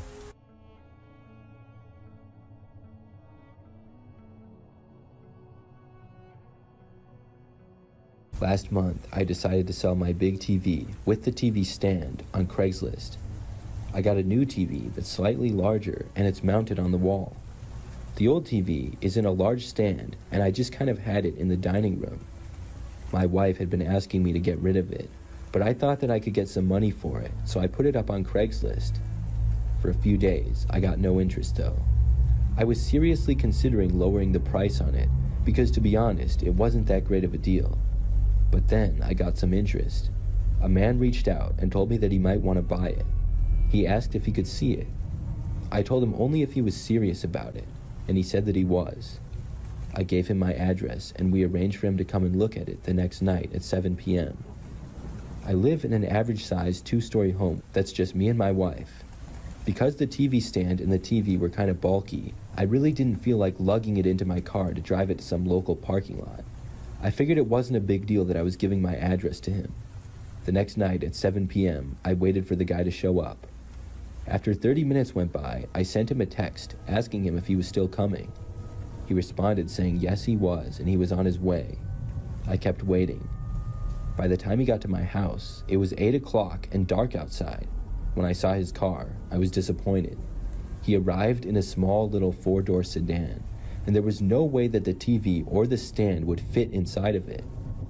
I watched the car drive slowly in front of our house, but then the car passed by, and I thought for a moment maybe it wasn't him, or maybe he was confused on the address. But he later parked a ways down, almost out of my sight. I wasn't sure why he parked so far away, but whatever. The guy then walked up, and I met him at the front step. He was wearing a hooded sweatshirt with the hood up, and he appeared to be in his 20s. I invited him in and showed him the TV and stand, and they weren't too far away from the door at all. I asked the guy if he wanted to buy it. The guy just stood there and looked at it for a few seconds. Then he said that he wanted to buy it, but he didn't get paid until Friday and would have to wait until then. I was pretty annoyed by this. I started walking the guy to the door, kind of leading him out. I asked the guy why he would come over today if he wouldn't be able to buy it. The man said that he just wanted to see it. He then walked out my front door and back outside. We said bye to each other, and then I shut the door. During this whole meeting, my wife had been upstairs in our bedroom. I sat down on the living room couch and turned on my larger mounted TV. My wife then came downstairs and asked me why the guy had gone into our backyard. I was like, "What are you talking about?" She told me that she had been upstairs and saw out the window. When the guy left, he walked straight around our house and into the backyard. I got up and went to the front window and looked out. I just barely saw within my vision the car down the street. It was still there. I didn't know why the guy would be back there, and I told my wife that. Then I went around to the back windows and looked out of them. At first, I didn't see anything. I asked my wife where in the backyard he had gone, and she told me that he had disappeared behind a bush. I kept looking through the windows, and then I turned on a light. I then leaned to the side and looked out one of the windows towards the bushes. Just barely, I saw the guy crouched down, hiding. I could only see part of him, but that was enough. I cracked open the window just a tiny bit and yelled out that if he didn't leave now, I was going to call the police. Just seconds later, the guy got up and sprinted away. I went to the front of the house and looked out the window, and my wife and I watched the guy sprint all the way to his car, and then he drove off. After that, I took the listing off of Craigslist. I also reported the incident. I regret giving that guy my address, and I should have known better. I'm glad my wife saw him go behind our house, because who knows what his plans were.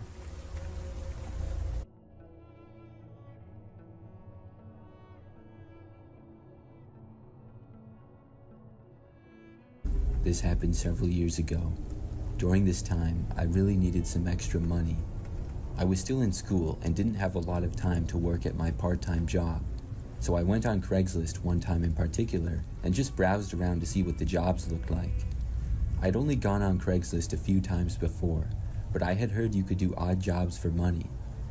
I didn't even go on that night with full intentions of finding work. I was just there to kind of look around. However, not long into looking, I noticed this one job that seemed interesting. It was to help a guy move. He said that he was moving that weekend and needed somebody to help him out. The guy said he lived alone and would need to have somebody help him load up a moving vehicle and drive it to his new house.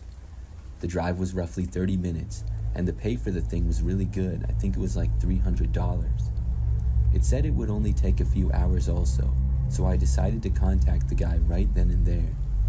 And the next day, he responded saying that I could have the job. The guy's name was Rob. I was given his address and told to go there on the day at about 5 p.m. So when the time came, I drove to the address. It was a pretty typical house in what appeared to be an average residential neighborhood. Rob lived near the end of a cul-de-sac. There were two smaller moving trucks parked on the side of the street out front. I parked my car across the street and a little ways down. Then I texted Rob that I was there. He told me to come inside, and I entered his house to see pretty much everything packed up in boxes. We spent the next few hours loading up both of the moving trucks. It was a lot of work, and took us about 1 to 2 hours just to load up the trucks. When we were done with that, Rob gave me the keys to one of the trucks, and he told me to follow him. We both then left and headed to his new house. I had no idea where his new house was. I just knew that it was about 30 minutes away. Rob had told me that his car was already at his new place, and he would give me a ride back to my car when we were done. Overall, Rob seemed like a pretty average guy. We didn't really talk that much when moving. Mostly we had just been working. So I followed him, and we went to this area that I personally had never been to before, but it wasn't far from some places that I did know. It was a quiet and more rural area. I remember we were on this really quiet dirt road with wild land and woods on both sides. Then, finally, he pulled into this really long driveway. There was a house, and it was a much larger property than his last place. We parked the trucks and then unloaded everything into his house. By the time we were finally done, it was like 9 o'clock at night. After being done, Rob started to act strange. We were clearly done, and I said that I should be getting back now, but Rob just sat down on one of the chairs in his house and told me to sit down and hang out. I figured he was just trying to be nice, so I did. But after like 30 minutes of us sitting there, occasionally talking and watching the TV that was on in the room, I really wanted to go. I said again that I needed to leave now. Rob just ignored it when I said it, so I stood up and I asked if he could give me a ride back to my car now. Rob then asked if I wanted him to pay me, and he claimed he forgot. I said yes, and then he got up and actually did pay me the $300, but then he went back and sat down. I sat back down, and Rob was starting to give me the creeps. He was clearly trying to ignore giving me a ride back. So I took out my phone, and I texted a friend who lived somewhat close to that area. Luckily, he was still up, and I asked him to come by and gave him the address. I didn't want to just leave Rob's place, because he lived on a quiet dirt road, and I wouldn't be able to walk anywhere. My friend said he could come and pick me up. Rob just sat there watching TV for the next 20 minutes or so. It was really awkward to say the least. I really didn't know what was going on.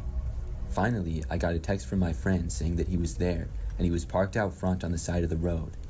I stood up and I said to Rob that I had to go. Once more, Rob completely ignored it. Then I just started walking to the front of the house. When I walked away, Rob finally asked me what I was doing. I said I was leaving and I told him bye. Rob then got up and began walking after me. I walked faster and made it to the front door, and as soon as I was out, sprinted down the driveway. I got to my friend in the car and went inside. We then left. I told my friend the crazy story as we drove off. But when we were still going through the quiet neighborhood roads, I noticed headlights behind us. When we turned, the car behind us did as well. I realized that this might be Rob. As we continued back towards where my car was at Rob's other house, he kept following us. At least I thought it was him. I couldn't see inside of his car with it being nighttime, but I was sure that it was him. My friend decided to make a few random turns to test it out, and sure enough, the car behind us did the same thing. We realized that we should drive to a police station, and we did exactly that. When we did, the car followed us all the way there. However, it did not go into the parking lot, but turned away. We stayed there for a while. Then, finally, my friend drove me the rest of the way to my car. When we saw my car, though, there was another car parked right behind it. It was the same one that had been following us. It had to be Rob, and he was still inside of his vehicle. We didn't know what to do. My friend ended up calling the police. We were parked on the side of the road a little ways away. Rob's car was like right behind mine, so close that it was almost touching. We told the police the whole story. They sent out someone to the address, and we waited. Rob just stayed there in his car the whole time. We could kind of see him, not real good, but we could tell he was in the car. Finally, the police got there. They talked to Rob, and eventually he went inside of his house. I was able to drive home, and my friend did as well. After that, I haven't seen or heard from Rob since. It was such a crazy experience. I'm really grateful to my friend for helping me out. I don't know what I would have done without him there.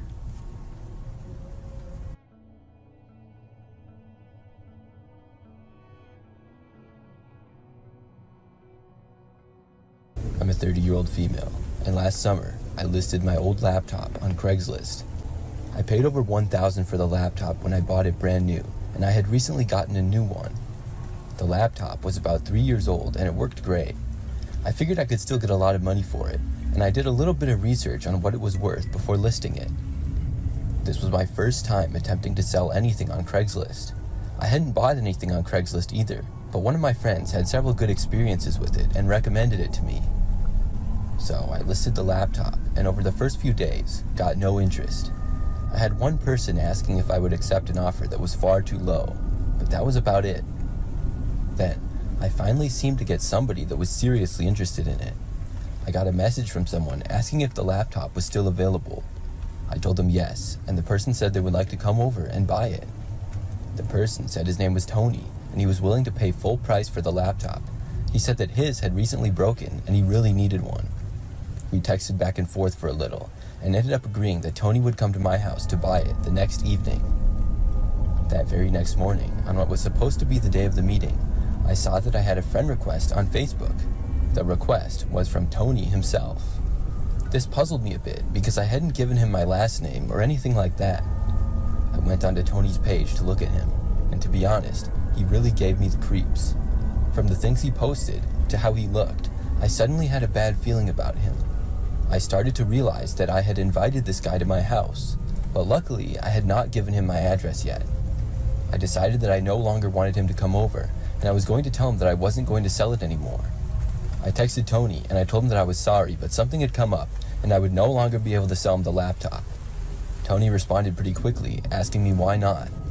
All I said was that something unexpected came up and I was sorry, but it just wasn't going to work out. Tony then texted me that he was still going to come over. This made me worried. I told him that he did not need to come over anymore, and after I texted that, he didn't respond. I also declined his friend request on Facebook.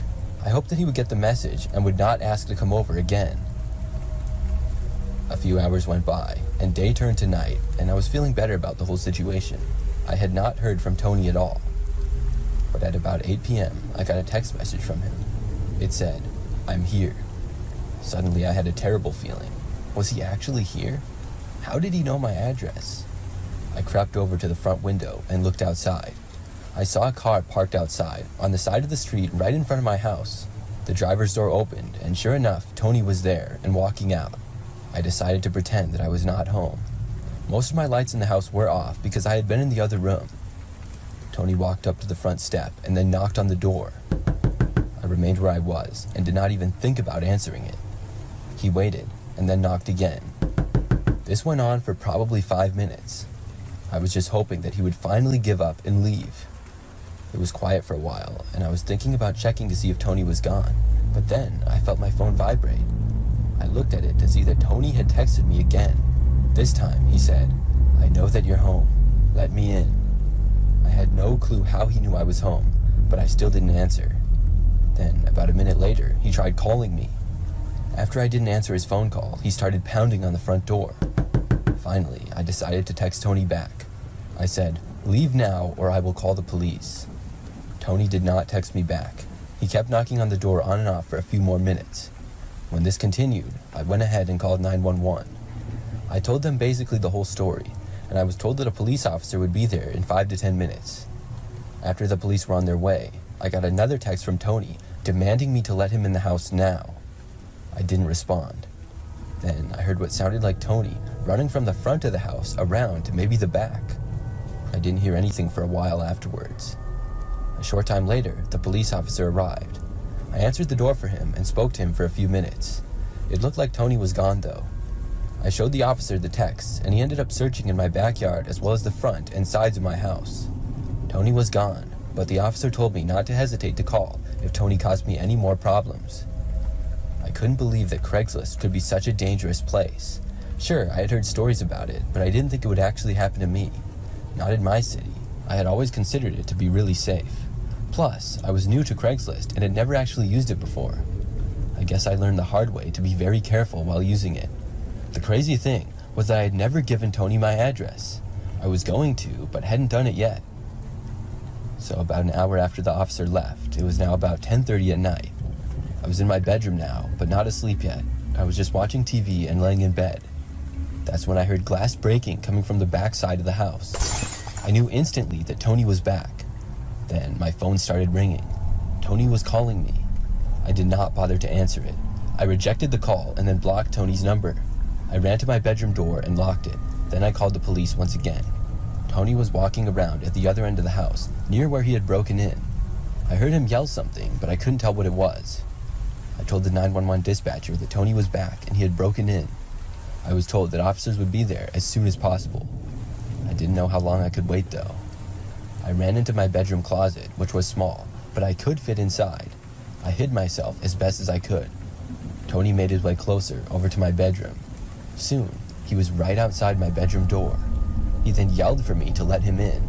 He threatened to break the door down if I didn't. I yelled loudly that I had already called the police and they would be there any minute. Tony didn't reply, but pounded very loudly on my door several times. Then he walked away and seemingly charged back at my door to try to break it down. I heard the loud crashing of him running into my door, but luckily it did not break. If he got into my bedroom, it was probably only a matter of time before he would find me. He walked away again, but I didn't hear him for a while. I really wasn't sure where he went. Soon, there was a knocking at the front door of my house. It was the police, and at first I was afraid to leave my room, but eventually I was able to. I opened the door and I ran as fast as I could to the front door of my house and then let the officers in. This time, there were at least 5 police officers there. I let them in my house and I stayed outside with one of them. They were in my house for quite a while before finally coming out with Tony. He had been hiding inside, in the attic. This gave me chills when I heard it. He had gotten away the first time the police showed up, but luckily not the second. After this experience, I haven't used Craigslist since.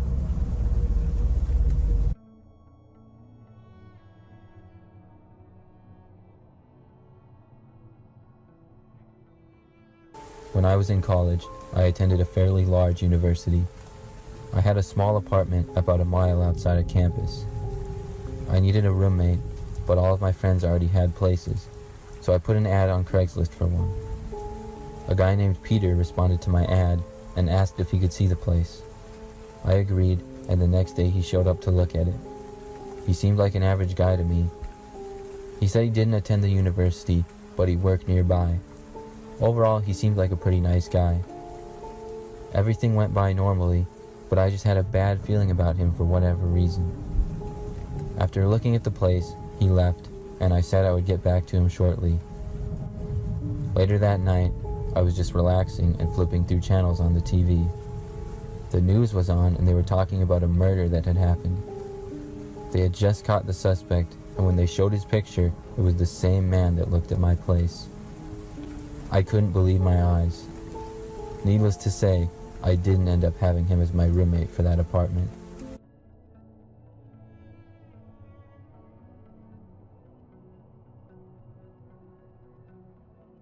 I was looking for a new car last year. The one that I had finally bit the dust and had over 200,000 miles on it. I really didn't have that much money to buy a new car, so I went on Craigslist to look for something used. Obviously, it wouldn't be too hard to find an upgrade to what I had been driving. My friend Amanda let me temporarily drive her old car, and I got very lucky to have that opportunity. So over the course of the next few days, I was looking on Craigslist all the time.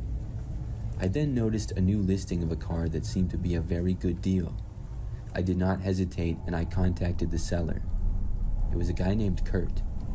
We talked a little and I asked if I could look at the car. Kurt said yes and told me I could come by the next night at 9 p.m. I asked him if we could meet any earlier and he responded just saying no. So I guess 9 p.m. it was, and the next night I was planning to head over to Kurt's house. I told Amanda about it and she offered to go with me.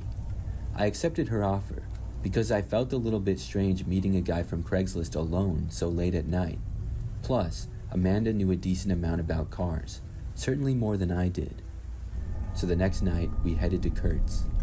His address led me to what was a pretty quiet neighborhood that was about 10 minutes away. His street was dark and there were lots of trees in the people's front yards. We parked on the side of the street across from his address. According to our directions, we were there.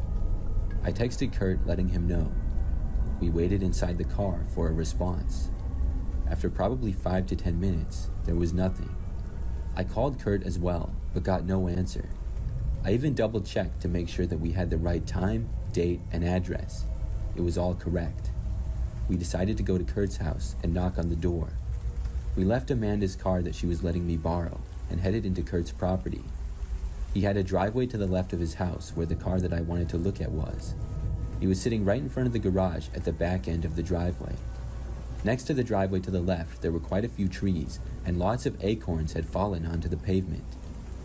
We walked through his front yard and to the front door of his house. It appeared as though all the lights inside were off, which was strange. We knocked on the door, but there was no answer. After waiting for a while, we knocked again. There was still nothing. This was really weird. I even tried calling him again, but there was still nothing. I was frustrated, and finally, we decided to head back. We left the front step and started walking back to his driveway. When we got into the driveway, I stopped to look at the car a little bit that was sitting in front of the garage. When I got over there, though, I noticed something. Past the driveway and a little bit of grass, there were a bunch of trees. There was a man who was sort of crouched down and looking at me from behind a tree. I didn't know what he was doing. When I saw him, it instantly gave me the creeps. I turned and walked back over to Amanda and said that we needed to go. She saw that I had been spooked by something, but didn't know what.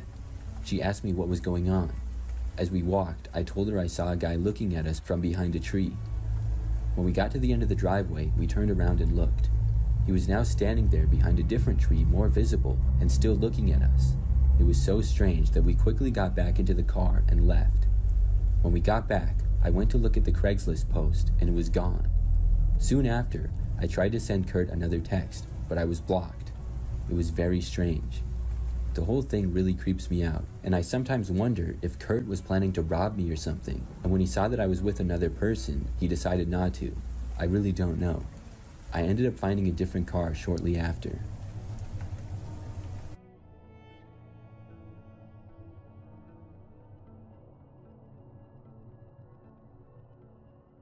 I decided to sell my old desk on Craigslist. It had been lying around in my room, gathering dust, and I figured it was time to go. I took some pictures and then listed it, but after waiting for a whole week with no interest, I was starting to lose hope. Then, out of the blue, I got a message from a guy who seemed super interested on checking out the desk. We messaged back and forth for a little while, and soon I gave him my address to come and buy it. On the day of the meetup, the man showed up, and something about him felt a little off. Anyway, I welcomed him in and led him to where the desk was.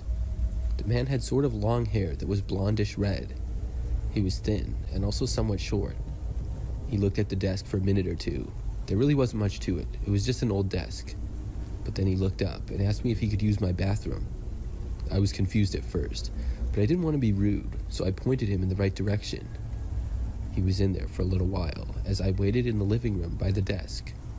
Then, finally, the man came back over and told me that he really had to get going. He thanked me for showing him the desk and said that he would consider it. Then he left.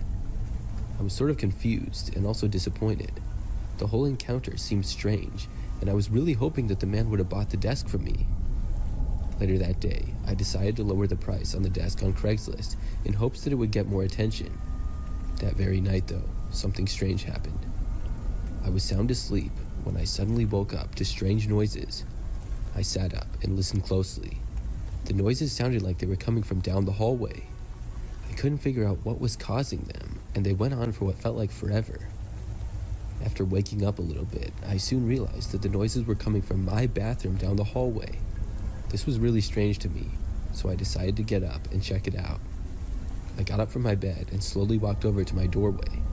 It was open a little, and I stuck my head out to look into the hallway. Just as I did that, I saw the same guy who had looked at my desk earlier. He was leaving my bathroom and starting to walk down the hallway in the opposite direction of me. I quickly ducked back into my bedroom. I was really glad that the guy hadn't seen me. Still, I was really scared, and I couldn't believe that this guy was inside my house. I shut my bedroom door and locked it. I hadn't thought to be quiet, and it made a noise much louder than I had expected. After this, I heard movement, as if the man was now walking in my direction. Sure enough, his footsteps started moving closer to my bedroom. I backed up and ran to the corner of the room, farthest away from the doorway, got my phone out, and called the police. In the meantime, the man tried opening my bedroom door. When he did, I started freaking out. Then he began banging on the door loudly, not as if he wanted me to let him in, but as if he was trying to break the door down. I looked around the room, but didn't really have any decent hiding places in there. I also had nothing I could really use to defend myself. As the banging continued, I worried that my door wouldn't be able to hold up. I looked to the window and decided that I would have to jump out. The bedroom was not very high above the ground, and I could make the jump to the grass pretty easily. I went to the window and started scrambling to get it open. It was a lot harder than I thought it would be because I was panicking. The bangs on my bedroom door got louder and louder. Finally, I got the window open and I jumped out onto the lawn beside my house. Then I ran down the street as quickly as I could. I didn't really know where exactly I was going, just away from there. I wound up making it to the end of the block before running out of breath. Soon I started walking and I felt much better and was relieved to be away from there. The police arrived at my house only minutes later. I saw the flashing lights from the next street over and I walked around. When I saw them, I carefully headed back, and when I got back to my house, I was able to see that they had caught the man who had broken in. I spoke with several officers for about an hour, recapping the whole situation. When I learned that officers had found the man in my bedroom with the door broken, I couldn't believe it. I'm really glad that I left. I'm not sure why the man broke into my house though, and what his intentions were. I do know that he got in because he left the bathroom window open a little bit for himself when he had looked at the desk earlier. It was never really his intentions to buy it. To wrap up the story, I will let you know that I did end up selling the desk at a lower price several weeks later.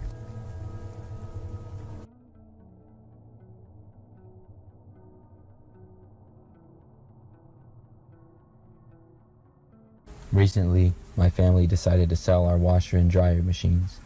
They worked well, but we were planning on redoing our basement and wanted something newer that would go with the design. We decided to sell them on Craigslist before we would purchase new ones. A man named Kevin responded to the ad and asked if he could look at them. My parents told me that if I could sell them to the guy, they'd give me $50. When he got there, I went outside to greet Kevin. He drove an old beat-up van, and when he got out, I could see there were at least 2 other grown men in the car. I told him to come inside and let him into the basement. Once we got down there, I started to show him the machines, but he didn't seem too interested in them. Instead, he just looked around our basement. Even though we were planning to redo our basement, it was still pretty nice. It was just outdated. We had a TV and some video games, and a bar with some seating. I tried to get Kevin to pay attention to what I was saying by asking him questions like if he had a washing machine or what he thought of it. He would just say things like, "Yeah, and that's nice."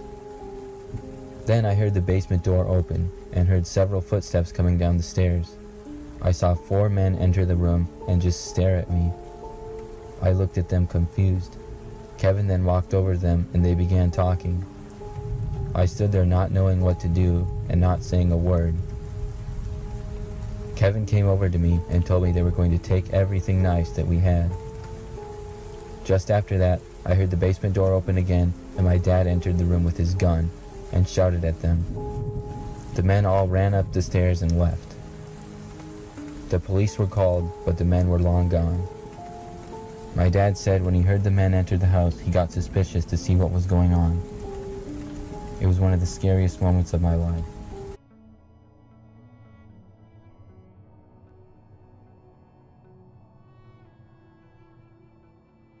A few weeks ago, I was selling an old couch on Craigslist. I was not expecting much. Really, I just wanted to get rid of it because it was old and taking up space. I already had a newer and much nicer one. I live by myself in a 2-bedroom house about 20 minutes from a major city. The couch had to go, but I first wanted to see if I could get any money for it before just giving it away. I had listed the couch on Craigslist for $75 or best offer. It sat there for over a week with no action, just one text asking about it, but it never materialized. Then I lowered the price to $50. For a few days there was still nothing. I was about to just make it free when I received a text from somebody asking about it. I told them that it was still available, and the person said they were willing to come by and buy it. I agreed, and the person said her name was Gabby. So after agreeing on a time, Gabby showed up the next day. She arrived at my house, and I let her in. After seeing the couch, Gabby offered me $20 for it. Now, this was obviously less than what I was asking, but I was also happy to get anything for it. I accepted her offer, and then I helped her load the couch out onto her truck, and we got it in okay. After that, she left. I was feeling good about getting rid of the couch. Well, that night I was sleeping, but suddenly woke up a little after midnight. There were these really loud banging noises. At first, I thought somebody was trying to break in. I instantly became completely awake. I heard that somebody was pounding loudly on my front door. It also sounded like possibly somebody was pounding on a window as well. There were seemingly multiple people there. Someone else may have been banging on another window too. I was too scared to look though. I just got my phone, called 911, and hid under my covers. The pounding noises were almost constant, going on for a good 5 minutes at least. Then they finally stopped. Things became extremely quiet afterwards. I didn't know if the people had broken in or were still there or what.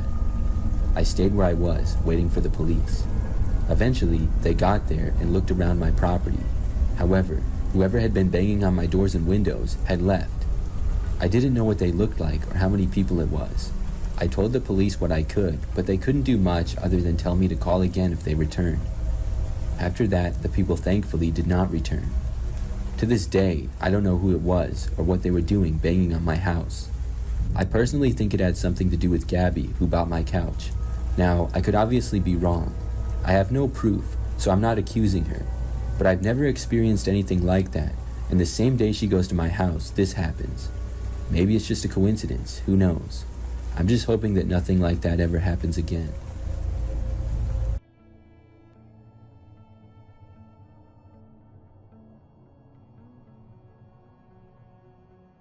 Before I tell you this story, I want to point out that I was much younger and less mature than I am now. Since this experience, I've learned a lot.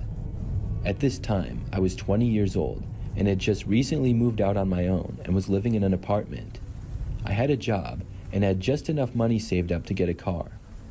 My budget was low, and I knew that the only car I would likely be able to buy was an older vehicle with a lot of miles.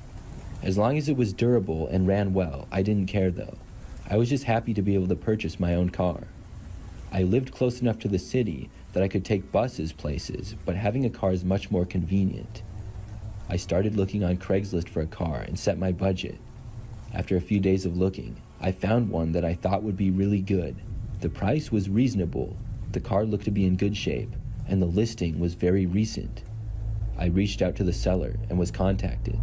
He seemed friendly at first, telling me that his name was Mark. I decided that I probably wanted to buy this car, but I should go look at it and maybe test drive it first. Mark said that I could see it that very night or the next one. I decided for the next night, and I asked Mark if there was a public location nearby that we could meet at. Mark said no, and that I had to go to his house. I foolishly agreed. To be honest with you, I wanted to meet in a public place, not because I was suspicious of him, but because I could only take buses and public transportation places. I would have to walk farther to go to his house, rather than just take a bus stop to a shopping center. He also told me to come later at night. I think it was like 8 or 9 p.m. Still, I really wanted the car, so I went. I took the bus to his general neighborhood, and then had to walk like 4 blocks to get to his house. When I got close, I texted him. However, Mark did not immediately get back to me. Soon, I made it to his address. He had a pretty typical looking house in a neighborhood with lots of other similar looking houses. I saw the car sitting in the driveway by his garage. I walked up to his front door and knocked. Then I waited. He didn't answer the door right away, but he did text me. I got a notification on my phone shortly after knocking. When I looked at it, he said, "Come on inside." I was confused as to why he wanted me to come inside of his house. The car was outside, and I know that I shouldn't have, but I actually did. I opened the door slowly and announced that I was there and said hi, but Mark didn't respond to me. The house looked very typical inside, and I was in the living room, but I didn't see or hear Mark anywhere. I stood there by the door just a few feet in. Then suddenly, I heard a voice. It was Mark. He said, "Come on in, over here." His voice was coming from a ways into the house and around a corner, it seemed. I couldn't see him at all. I started walking into the house to where I had heard his voice. Just a few steps in though, and suddenly, all of the lights went out. It became pitch black and I couldn't see a thing. When this happened, I just wanted to get out of there. I turned around and tried heading for the door, but it was so dark that I had no clue if I was heading in the right direction. Meanwhile, I started to hear footsteps quickly approaching from behind. I sped up, running into a wall, and then tried feeling my way to the door. But just moments later, the footsteps reached me, and I felt somebody grabbing for me. They got part of my left arm, and then I sprinted forward and away from them. I got lucky and ran into the door, which I quickly felt around for the handle and then opened it. Even though it was dark out, I could finally see much better. I sprinted out from the house and was not followed outside. Then I ran away down the street and didn't stop until I had made it back to the bus stop. I kept a careful eye out as I waited for the next bus, but I didn't see the guy. Eventually, I was able to catch a bus home. When I got back home, I looked back on Craigslist and the ad was taken down. Then I called the police non-emergency line and reported the incident. Looking back at that experience, I know that I should not have entered the house. I also probably should not have met the guy at his house either. I did end up finding a car not too long after, which I did buy through Craigslist. I still use Craigslist, but I'm much more careful and I'm sure to meet the person in public and not go to other people's houses.